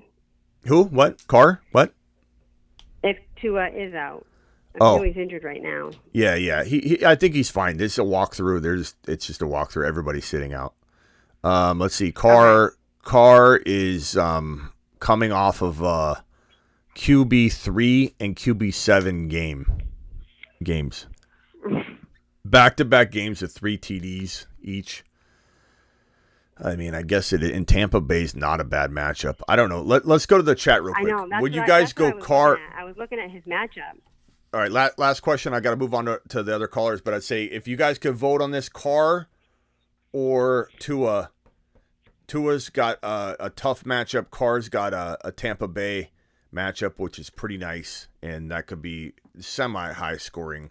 But Carr is definitely an injury risk. Whenever he's on the field, he can absolutely lay an egg. But are you guys willing to bank it all on Carr this week, or would you just roll with Tua and Miami Mike's offense, even if it's a tough matchup? Vote in the chat. I'd say go check out the chat, vote, and I would go with the group think on this one. Honestly, I'm deferring to the chat. If the chat votes Carr over Tua, I'm going to say go with it. I'm going to say go with the chat. Okay. Okay, great. Thanks so much. Have a good one. Thank you. Groupthink is really strong. Groupthink can really, I think, make the correct decisions. Amazon Joe. Amazon, did you see me answer your question, Puka? Because you asked that question and then you had to leave, I think. And I was putting up my answer, Puka, in your question about starting Puka or not, in every single live stream at the end of the show until I heard back from you, and I didn't hear back from you. Somebody said you saw it, so I was hopeful that you did. But appreciate you, Amazon Joe. So championship week, pick best lineup, 1 QB, 2 wide receivers, 2 running backs, 1 flex. Stafford and Love, I'm going Stafford. Wide receivers, Olave, Puka, JJ. We'll call your 2 wide receivers Puka and JJ for right now. Your running backs will call Kamara and JT. And your 1 flex is going to be between Olave, because Puka and JJ are your receivers. Olave and, what we say, Kamara and JT. So it's between Olave and Bijan. I would probably, I mean, I guess you could weigh between Bijan and Kamara and then choose Olave, but I would say I'd probably roll, if this were me, I'd probably roll, I trust Arthur Smith in championship week. I'm going to go Kamara and JT at running back, and I'm going to go Olave for my flex. If it's PPR, full PPR, that's my final answer.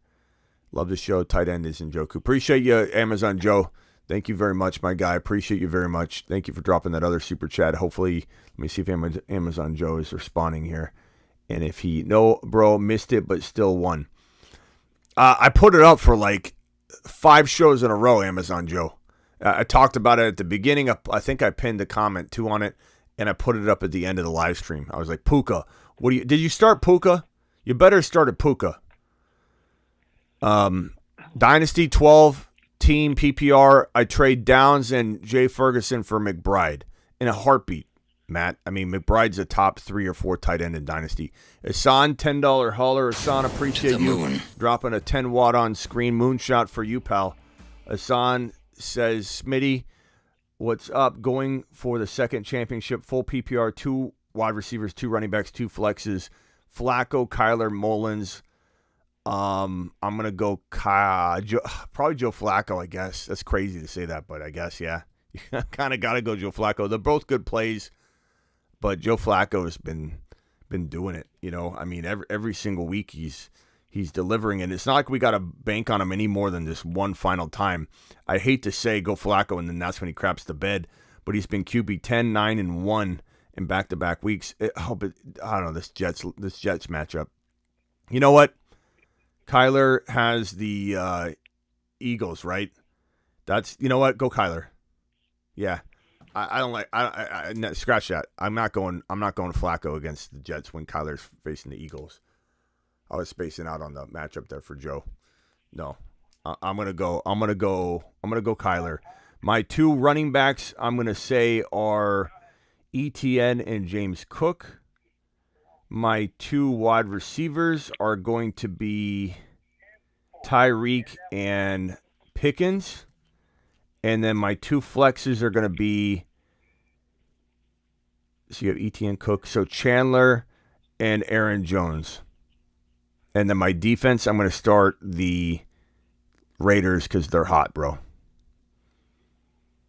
Yeah, thank you, Hassan. Appreciate you dropping the super chat. And then hold on, guys. Got Perps with a $20. No, Perps with a $100 hauler. Hold on a second. What's Perps doing? Perps is the highest super chat of the December-January, so we're going to put him on the phone line.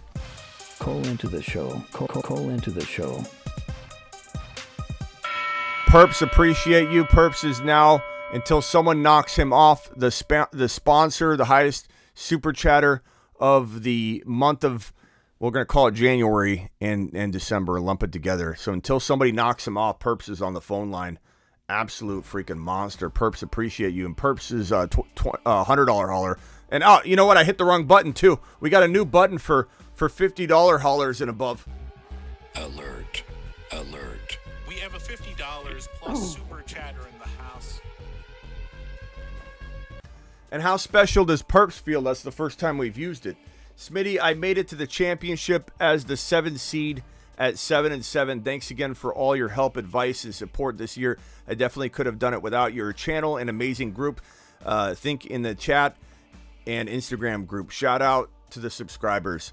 Perps, appreciate you dropping that 100 watt on screen, my guy. That's fantastic. All right, let's go over to Robert, who's been waiting the longest, I think. Robert, what do I have here? Robert let me just see what I labeled you. Robert from Texas. Yeah, water guy. Water. Why did we call you? Why did I label you water? 12-hour shifts. Why did I label you that? Because that's what I do for a living. I 12 label water. I test and treat water. Okay, you weren't the guy that was in charge of sanitation and water and such, right? That we were talking about the other day. Is the one where I said don't pull the wrong lever and send me some. That's it. Okay. And we what were we arguing about? Well, I don't remember that. But anyway, I was just listening to you talking to the young lady.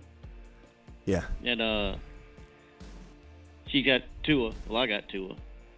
And she's going over the quarterbacks on the waiver, and you said you wouldn't do none of them. And then you asked her if Flacco was out there. So are you saying you would play Flacco over Tua? I think I was spacing out on his matchup for about 10 minutes there. All show long. I just for a minute there I was just like, okay, I like his match, and then I was like, wait a minute, I don't like his matchup. He's going up against the Jets. I think they're both tough matchups. I probably say in chat, I don't know if the chat agrees, Joe Flacco against the Jets, or are we going with Tua Tagovailoa against the Ravens? Okay, and now another thing, if I play Flacco, I've got the Jets defense. I could play them. So if he throws an interception, it's tit for tat. Yeah, that is one way to look at it, but you could also say you're really minimizing one side of that. Yeah. But yeah. I mean, it's not crazy, but he could also have a very bad game with no INTs, and then you get leveled across the board. This is true. Can we get a vote on Tua versus the Ravens or Joe Flacco against the New York Jets on Thursday night as well? Which actually Thursdays have been very, very gentle to us. Here lately. And just to be ironic, I'm sitting here watching the Dolphins-Ravens game from last year where he threw for 460 and 6 touchdowns. Yeah. Bro, I'm probably going to say give me Miami Mike. Just give me Miami Mike. Give me the motivation going on over there in Miami. Give me the, hey, let's prove everybody wrong. Everybody's doubting us. The narrative feels like it's going in the right direction. I'm going to say if Flacco had an easy matchup, which he doesn't, I would say Flacco because he's been on fire. But I think since they're both facing tough opponents, I'm going to go with Tua, bro. I just think the weapons that Tua has at his disposal, not that Amari Cooper didn't absolutely, show that he could be amazing. No. But I mean, look, you got Tyreek Hill, you got Achane despite the haters. You got Mostert, who's, one of the league's best running backs in the National Football League right now. Yep. Right now, we're not talking about next year or whatever. We'll revisit that, but right now he's an absolute beast. You've got a lot of upside, a lot of potential. Okay. I would just go with Tua, but that's me. You got to roll the dice, bro. I know. They say Waddle's got a mild high ankle sprain. Yeah. Does that mean he could possibly play? Yeah, people are really weird about they try and play doctor like me.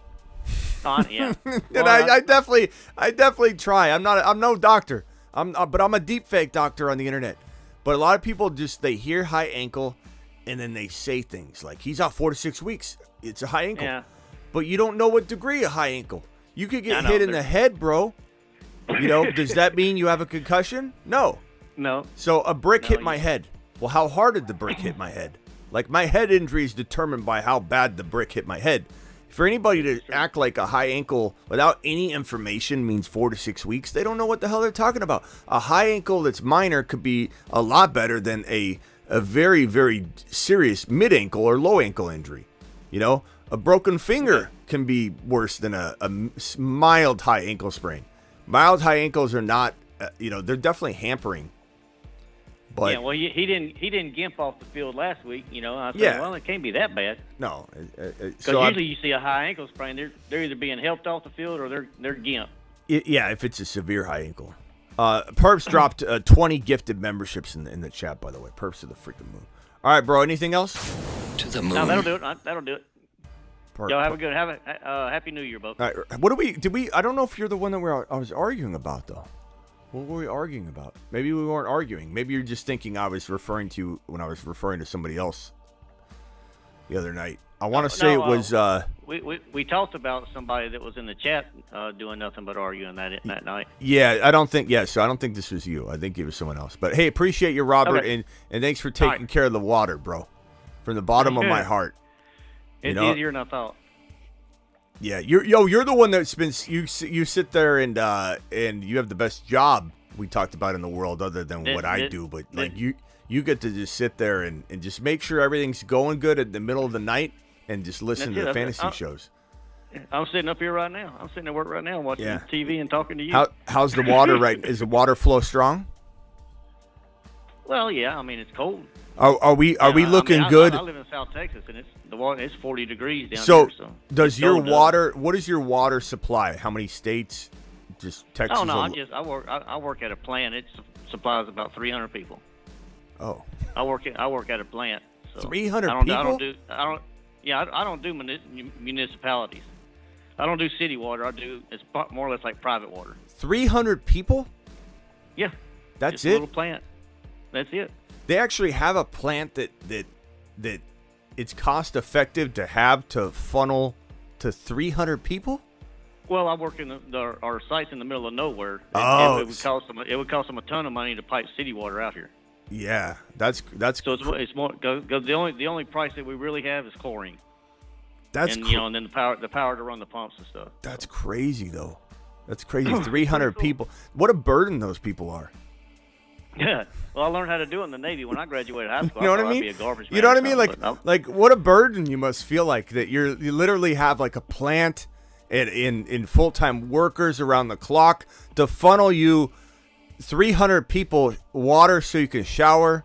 You know, the amount of probably carelessness with the water and no appreciation for it, but that's insane.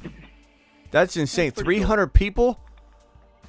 At the What most. Those people are. Well, like right on nights, there's only like I'd feel like 20 of burden. us out here right now. So. I'd be if I saw you at the grocery store, I'd be apologizing to you. I'm sorry I used a little water there, Steve.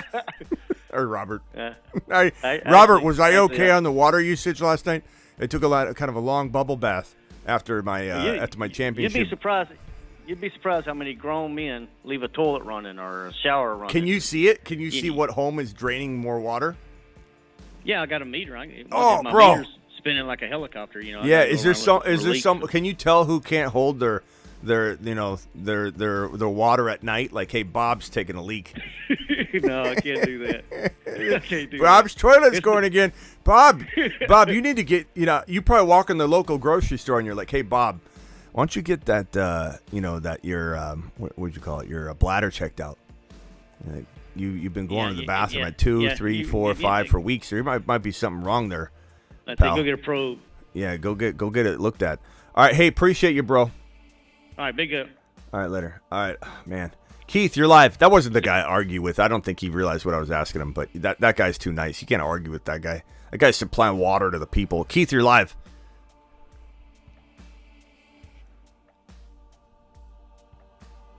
All right. Keith, appreciate you. Call back if you got a question, Keith.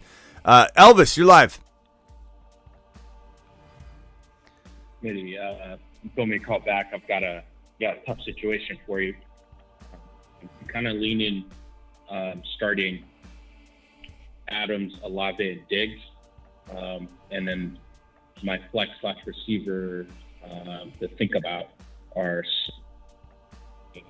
and You're cutting in and out, bro. Let me write this down real quick. You said Adams, Olave, and who? Diggs? Hello? Yeah, you're cutting out, bro. Adams, Olave, Diggs? Yeah, and then I'm thinking about A-Chain and Smith if I need to sub them in for either of those three. Okay, so D. Smith. I don't think you can play Diggs over D. Smith right now. Okay. And honestly, it's between Achane and Adams for me. And I think the answer is going to come by way of news. What's the status of it? Is he practicing? Is he sitting out and very questionable? Is Waddle out? Now they're going to lean on Achane. But I mean, these, you know what? I'd even say this, bro. As much as I love Adams, man, this is tough. Do you sit Adams for Diggs? Because I just think that the Buffalo Bills are just going to try and absolutely destroy. So I'm almost tempted to say this, and then you have a dilemma of Olave and Achane, and if all's good and healthy and well, then Olave, Diggs, and Devonta Smith feel like maybe the safest place. And A-Chain is just. Like you said, if he's fully healthy, you gotta play him. I'm not saying you got to play him over these options. I just think that you're in a position of luxury. Not a lot of people have Olave, Diggs, and Devonta Smith with Adams and Achane. So it's like you're not somebody that has to play Achane. I think if something were to point news-wise to him going nuts, let's say Mostert's ruled out, then all of a sudden Achane goes in for probably Diggs or Olave, but not Devonta Smith. Obviously, Devonta Smith gets locked in. He's been playing great. The Eagles need to win. I say he's locked in. If Mostert's ruled out, Achane becomes a whole different conversation piece. If Mostert's not ruled out and Waddle's ruled out, there's still consideration here, maybe over Olave or Diggs. If Waddle's playing, if Mostert's playing, and we don't have any sort of significant news pointing to just a reason to look back in this direction, these are your safest plays probably. Adams is a really decent play, but the offense is very putrid. So I'd probably say you start in these three guys. I would probably start these three guys. Olave, Diggs, Smith. My last question is, so in my league, it's 2 weeks for the championship to make week 18 interesting. But do you go for the home runs now, or do you wait for the fall? Like an A-Chain type of thing. I would just start your best players. I wouldn't be worrying too much about anything else. I think these guys right now feel like your best players. Once this opens up and there's opportunity to say, hey, Achane looks like a better start than anybody anticipated, then you start weighing out which one, Diggs or Olave, you take out. But right now, these are your guys. I don't think I worry about upside swings. These are the guys that will probably score the most amount of points in PPR. But just wait on Achane news and make it influence you. But right now, this is what you need to, I think, put in there personally. All right, later, Elvis. You what? Right. Yeah, call back. Call back if some of those changes too. Like if Achane news pops up, then call back in. All right, later. DeBalt, hang tight real quickly. I got a couple super chats, or at least one. This is from Phil, dropping a $20 hauler. Alert! Super chat alert! Phil, appreciate you. Phil says, I've been shut out of money in my 400 entry league for 7 years. First year watching Smitty, and I won my division. Thanks for your help. Other YouTube resources don't add much value for me. Smitty has a real eye for the sport. Appreciate you very much, Phil. Thank you for dropping a $20 hauler and just giving me the credit there when you were the one that did it. Appreciate you though. And together we are unstoppable, Phil. You're good by yourself. I'm good by myself. But together we're a well-oiled machine, Phil. And we're going to do it live and continue to. Appreciate you.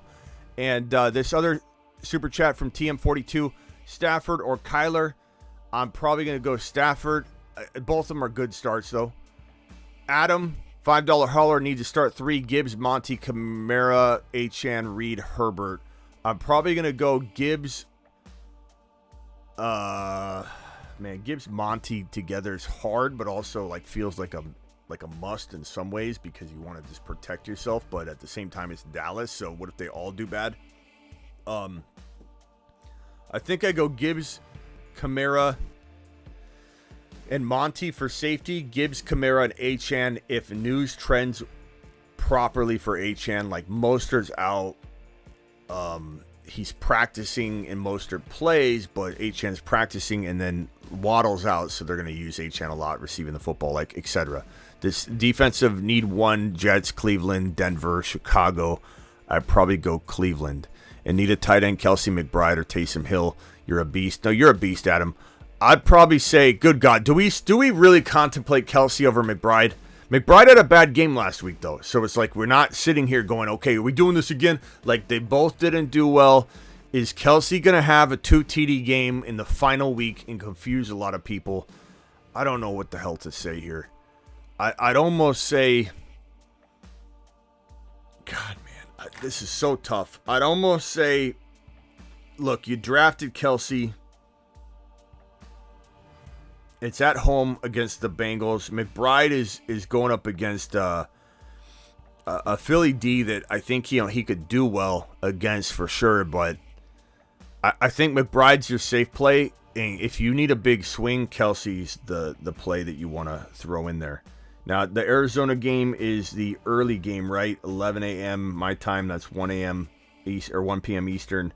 And the Bengal game is later. So you should kind of have a feel of whether you need to swap out and go Kelsey later. But Adam, I would probably let this one depend on how and what you need. Thank you, Jacinto.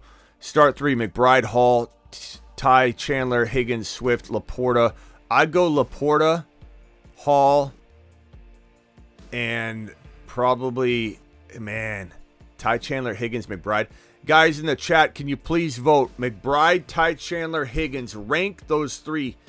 McBride, Ty Chandler, Higgins. I'm going Hall and Laporta and Swift. McBride, Ty Chandler, Higgins, Swift. McBride, Ty Chandler, Higgins, Swift. Please vote on this one right here. I'm going to go Laporta and Hall, though, locked in.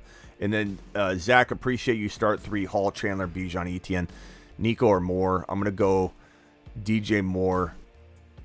If that's Elijah, I'm going Nico. If that's DJ Moore, I'm going DJ Moore. As long as he's healthy and going to play. Then again, you know what? If Stroud's playing, yeah, you probably got to go DJ Moore. But that's close. It really is. If Stroud's out, then it's DJ Moore for sure. And then start 3, I'm going Hall, Bijan, Etienne. And if you feel any sort of hesitancy at all about Bijan, Chandler and Bijan's the one you're swapping there. But it's a great question. Thank you for your super chat, bro. Appreciate you, Zach. And I don't know what everybody said on Jacinto's question, but someone said Hall, Swift, Hall and Etienne if you can get him. I don't know. Did anybody vote on this one? So we're starting 3. We're starting Hall, and in my opinion, we're starting Laporta. So please rank these guys. McBride, Ty Chandler, Higgins, Swift. In that order. McBride, Ty Chandler, Higgins, Swift in that order, or that grouping. Please rank it for Jacinto. Appreciate you. Thank you, Perps, for your $100 hauler, your gifted memberships. You're a monster. DeBalt, you're live. Hey, Smitty, what's going on, man? What's up, bro? So, I was listening earlier about that Barks take, and I completely understand why people are fading Barkley. How he's been hot one week, ice the next. Yeah. But you can't really base that off of his current production because that was with Tommy DeVito. And Tyrod Taylor changes that offense because he can run. So, and I am starting a Barkley over K9 this week because of that reason, even though I understand the Rams defense is who they are, especially with Aaron Donald in the middle.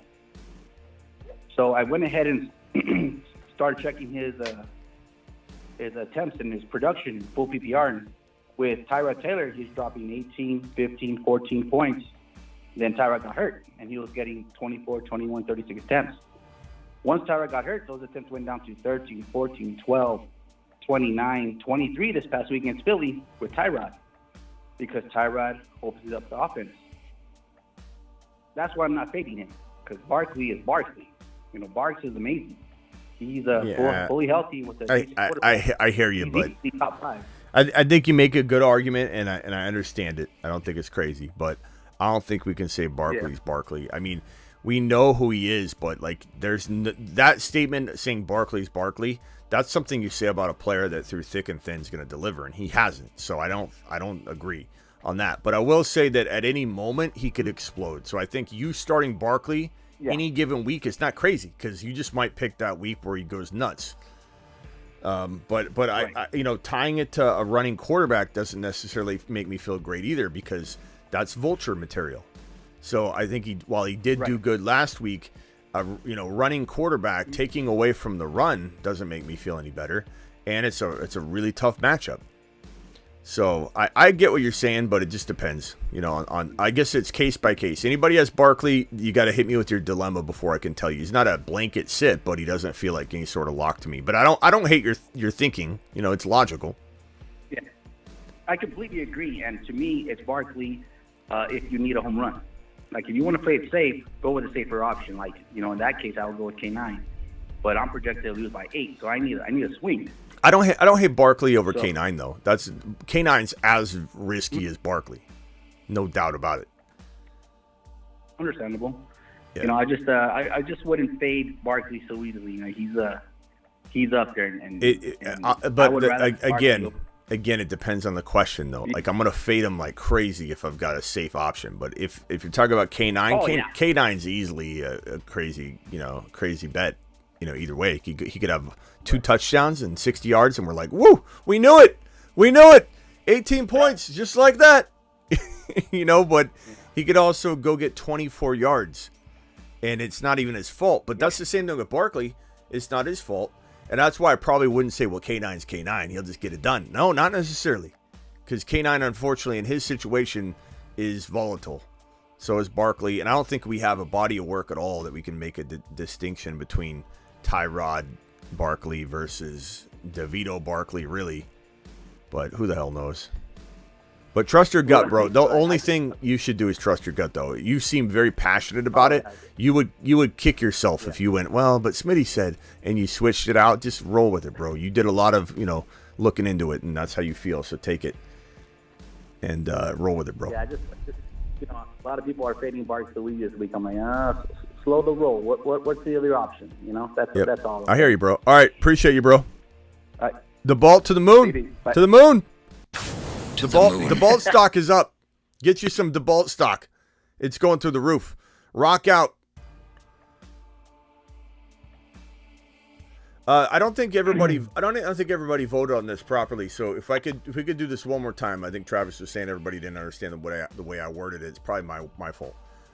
You're starting 3 of these guys. Assume that I'm making the decision to start Hall and Laporta. Okay? I'm asking if everybody could rank in order McBride, Ty Chandler, Higgins, and Swift. Please rank those guys in order, or at least give me your top 2 options. So McBride, Ty Chandler, Higgins, Swift. I'm already putting Hall and Laporta in his lineup. I just need you guys to rank McBride, Ty Chandler, Higgins, and Swift. We're trying to get Jacinto the best groupthink answer we can, because honestly, I'm torn. All right, what can I do for you, Rock Out? Yeah, I was thinking about this the other day.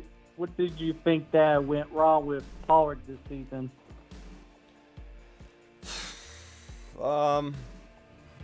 This is a very good question, and it's a tough topic, because there's a very good chance that we never see Pollard evolve into the consistent multi-year player that he could have evolved into. This is a situation where, if you would have taken a player like Arian Foster in the past, or taken a player like, let's call it, I don't know. I mean, really anybody that had strong potential that delivered, let's call it, I'm trying to think of a player that fits more of the second round type of value.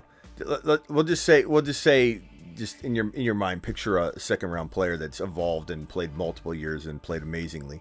But even Arian Foster wasn't a second rounder, but I was just using that example because if Arian Foster had injured his leg Pollard did and needed a tightrope surgery, broke his leg and had that surgery and came in and played in this offense, was misused, at times because he really is. And he hasn't shown the explosion he needs to, though. That part of that's on him. That touchdown plunge the other night was a proof that he is partly responsible for this. Like, what would have happened to Arian Foster's career? What would have happened to him? He's an unrestricted free agent, and he had an amazing top 5 running back season, top 1 to 5 running back season, and then he even being a top 5 running back for years. Like, what would have happened if his first season took a turn and didn't go in the direction it should have as a starter? I don't want to sit here. The reason it's a tough conversation is because I really believe Pollard was on a track and course to be a top 5 running back for like 4 years probably. But like right now, if I'm being honest, I don't know what's in store for him because the man has got to get a new contract. The man's got to go out there and find a team that's willing to pay him as a starting running back. The man has to maybe either resort to going back to Dallas, give a hometown discount, but be the starter, but then all of a sudden watch his team, bring in a young rookie running back. And then he's like, what in the hell's going on here? Or he's got to find a team that's willing to pay the price. And I don't know how many teams are going to want to. I mean, we pull up, this is what we live for right here, the NFL draft. Looking at these teams, Chicago, I could see that actually, Pollard in Chicago, but Arizona, no, I don't know. Depends on what they do, but Washington, that's messy there anyway. I don't like that. New England, nope. Thank you. The New York Giants, nope. Well, maybe. I mean, who the hell knows what happens with Mr. Barkley? But that's not a great situation. So I don't like that.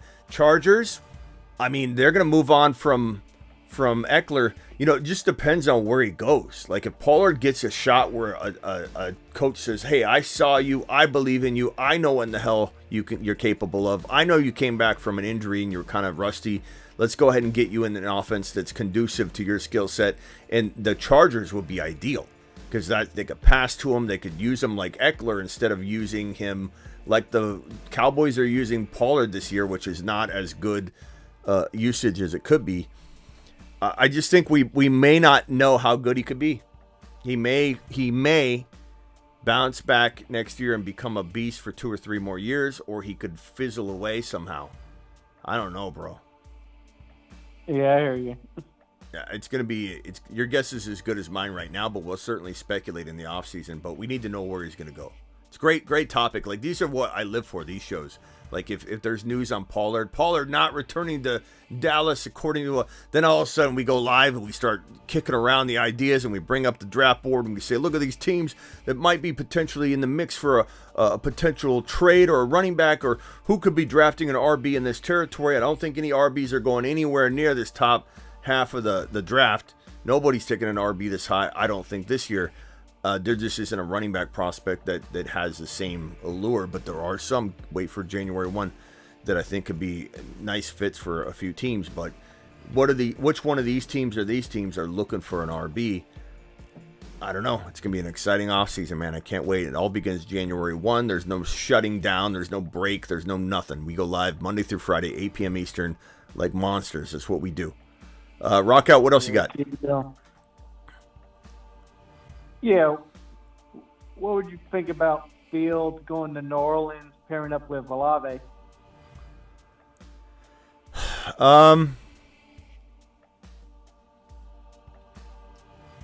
So Fields going to the New Orleans Saints would probably require this number 11 overall pick.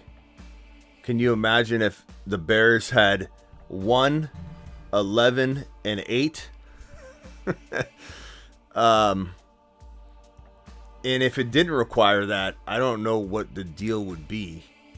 I know Fields won't. Right. I know Fields won't garner probably multiple first rounders. I don't know. We'll have to see. But I don't know what his value is going to exactly be. But we'll have to play it by ear. But wouldn't it be crazy if the Bears they took their top quarterback, and then they can maneuver these 2 picks to get up and get Marvin Harrison You know, if they could pull off a top 1 or 2 QB on top of Marvin Harrison, the Chicago Bears would be in some good shape. But I can't wait. I can't wait until the offseason, bro. We're in the offseason already. But I don't know. but anyways, your question. Yeah, I don't mind that. I think New Orleans is kind of interesting for Fields. Yeah, I'm just trying to think of a good QB that would be a good pair with Olave. Yeah. All right, bro. Yeah, appreciate it. Appreciate you. All right, cool. All right, later. All right, I think we're done for the day. McBride is my number 1. I don't blame you, Birdman. I don't blame you at all. I don't blame you at all. Someone said that I had, let me go back. I had a halo over my head. Oh. Well, we're here to talk about the NFL draft, and that makes me special. That makes me a gift with a halo. That's funny. Abe coming up with some, bro. If Smith gets fired or snaps into reality that Bijan is a Super Bowl running back, Abe saying, I don't know what we're talking about, but definitely don't know that he knows that. I don't think he's coming through with that. And Jacinto, I don't know what everybody voted here. My final answer here would be, it would be Hall, Laporta, and probably Swift. Higgins maybe for safety in PPR. I guess. And $5 hauler from Nicholas. Thank you. Set my lineup. I'll go Kyler. I'll go Brees and Gibbs. I'll go Tyreek and Rice. And then if I could choose 3 wide receivers, I go Adams. Oh, no, you can tell me 2 wide receivers. Okay, so Rice and Tyreek, and then your 1 flex is going to be... If the news points to Achane getting more work, like Mostert is out, or they're just going to say, hey, we're using him a lot of wide receiver because Waddle's banged up or Waddle's out, then that puts Achane in your flex. If not, I think your safe flex play would either be Adams or Monty. So... Chat, can you vote Adams or Monty? Monty or Adams? Monty, Adams. Actually, Monty, Adams, Achane. Vote those 3 for Nicholas. I'm going to put this in the corner, come back and see what the chat thinks. Monty, Achane, Adams. Please vote for Nicholas. This one right here, full PPR, Hall, ETN, Eckler, Mostert, Zeke. 2 running backs and a flex. I'm going to go Mostert. I'm going to go ETN, and I'm going to go Hall. But very, very debatable. Rice is certainly in that conversation. Hall has a tough matchup, but I couldn't sit him personally. And Pepperoni Tony says bench 1, Brees, Bijan, or JT. I'd probably bench Bijan at this point. Kyron's your running back 1, as he should be. It's a tough call, but like you're trusting Arthur Smith, or you're neglecting, you're deciding not to trust Arthur Smith, and that's the smart move. Adam, appreciate you. Need a QB, Josh Allen or Dak. I'm going to go Josh Allen. He's a top 3 play for me this week, and he's hungry, and the Bills need to win. So to me, that's pretty easy. And let's go back to Nicholas's question. Do we got to vote on this one? I need everybody to vote on this one. Are we going Monty, Achane, or Adams? Please vote. Monty, Achane, Adams. Give me your number 1, maybe your top 2 in order of that grouping right there. Please help out Nicholas with this question, please. Smitty made it to the finals. I'm very excited for you, Joel. Appreciate you. Thank you for being here. DeBalt says Monty. Superfish says Adams. D-Money for Nicholas. Thank you, D-Money. Appreciate you, bro. Achane if Hall busts on Thursday. That's a good way to look at it. If Hall doesn't do well, then you need a big swing. You go Achane.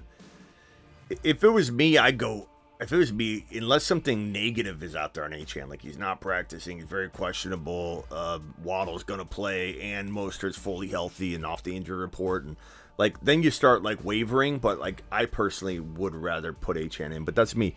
You guys need to make your own calls there. Monty, H.N. Adams in that order, says Ultra. Monty's very safe, especially if you have Gibbs and you need to go both of them. All right, appreciate you all. I may see you later. I'll at least be back for I think a Dynasty show. Everybody, please. And that's going to wrap up today's show. Whoa, it's me. That was a funny one. We got to replay that and see what that says later, but I don't have time right now. Underdog Fantasy promo code Smitty. Underdog will double your first deposit up to $100. Make sure you click this link, and we may go live tonight to do some drafts, but we're definitely going to be back, I think, tonight at least to do a Dynasty show. And so I'm going to drop that link to Underdog I just dropped right now in the live chat. Please hit that link and do it live. Let me see if I can pin said link right now in the live chat. It's pinned.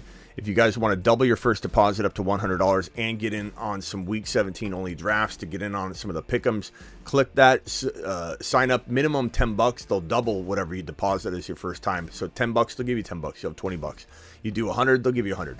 All the way up to $100, they'll double your first deposit. But if you want to get in on a draft with me or do pick'ems or whatever, even if it's during the playoffs, click it now to take advantage of that doubling of your first deposit, and then you'll be ready to go when I go live, and you won't be scrambling to try and get in a draft. It takes like literally a couple minutes to just do that. It's a $10 minimum. Hit it, do it live. Appreciate you all.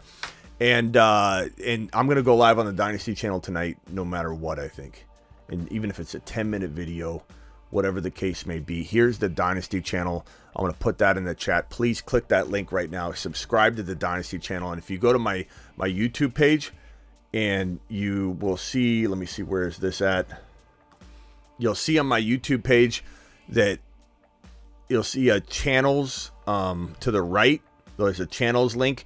But also, if you scroll to the very bottom of my YouTube channel, if you just scroll to the very bottom of the YouTube channel, you'll see all of my channels that I have. I have 4 channels. I don't do too much yet on the other 2. One is for the Fantasy Football Intern Show. I'm going to have all the shows on that channel. Just because they don't pop the same over here because people are looking for fantasy content, not a sitcom. So that'll be the sitcom. There'll be very, very few episodes on that, but like 5-6 a year. And then there's the World of Smitty, which is just kind of the behind the scenes of this channel. And those will get more active in the off season. But I have the Dynasty channel. So I have 4 YouTube channels, 2 of which are going to be extremely active on the daily. One is this channel you're watching right now, The Fantasy Football Show, youtube.com/The Fantasy Football Show. The other channel is my Dynasty channel, and that's youtube.com/Dynasty Fantasy Football. Subscribe to it. I just dropped it. I'll drop it in the link one more time. We're going live on the Dynasty channel tonight, even if it's a 10-minute video, and you tell me the topic. What does everybody want to talk about on tonight's Dynasty channel? What player do we want to discuss or situation in Dynasty? We talked about Kyron the other night. We talked about, I believe, Breece Hall the last time we went live. Who do we want to discuss? Maybe Christian McCaffrey. I think we did Christian McCaffrey last time, but we might need to go on the Dynasty channel and discuss Christian McCaffrey's Dynasty value. Like, are we drafting him in the top 5 no matter what, even if we feel like he's got the one elite year left and maybe a half a year left after that? Are we really willing to say in a Dynasty startup, give me CMC, give me the championship in 2024, and let's take that into the Dynasty channel tonight, potentially? Let's go ahead and look at that tonight on the Dynasty channel. Subscribe to it. Here's the Dynasty channel link one more time. Do it live. See you all there later. Appreciate you. And Sam with a final super chat of the evening. Sam says pick 2, DJ Moore, I assume, Jaden Reed, and Osborne, Wilson, and Robinson. I would probably say give me Garrett Wilson and DJ Moore. If that's Elijah Moore, then I'm going to go Jaden Reed. And he did practice, so we got to monitor that. But DJ Moore and Garrett Wilson for me.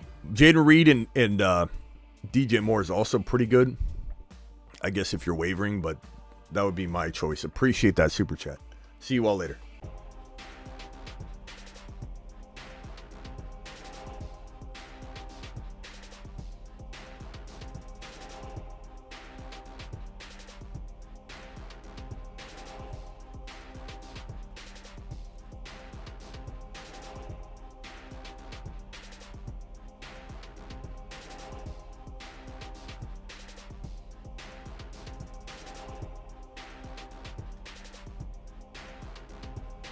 All right, prepare for take 1. All right, action. He's a box score, Bobby. He's a little sloppy. Box score, Bobby. He's a box score, Bobby.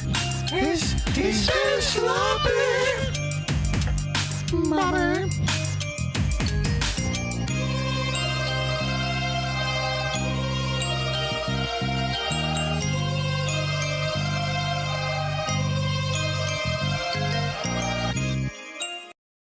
But the continuum of the gigawatt component structure of Jahmyr Gibbs' workload divide has a megawatt offload that if you compartmentalize the component conjunction timekeeper and you flux capacitor out the continuum component megabolt, things just end up happening. And that's why Jahmyr Gibbs is a top 5 to 10 running back instead of top 6 to 10. This man, Jahmyr Gibbs, he looks better than Kamara looked coming out of college, more prepared to become Kamara. Schmitty, did you just say Gibbs was more prepared to become Kamara than Alvin Kamara was prepared to become Kamara? Got him.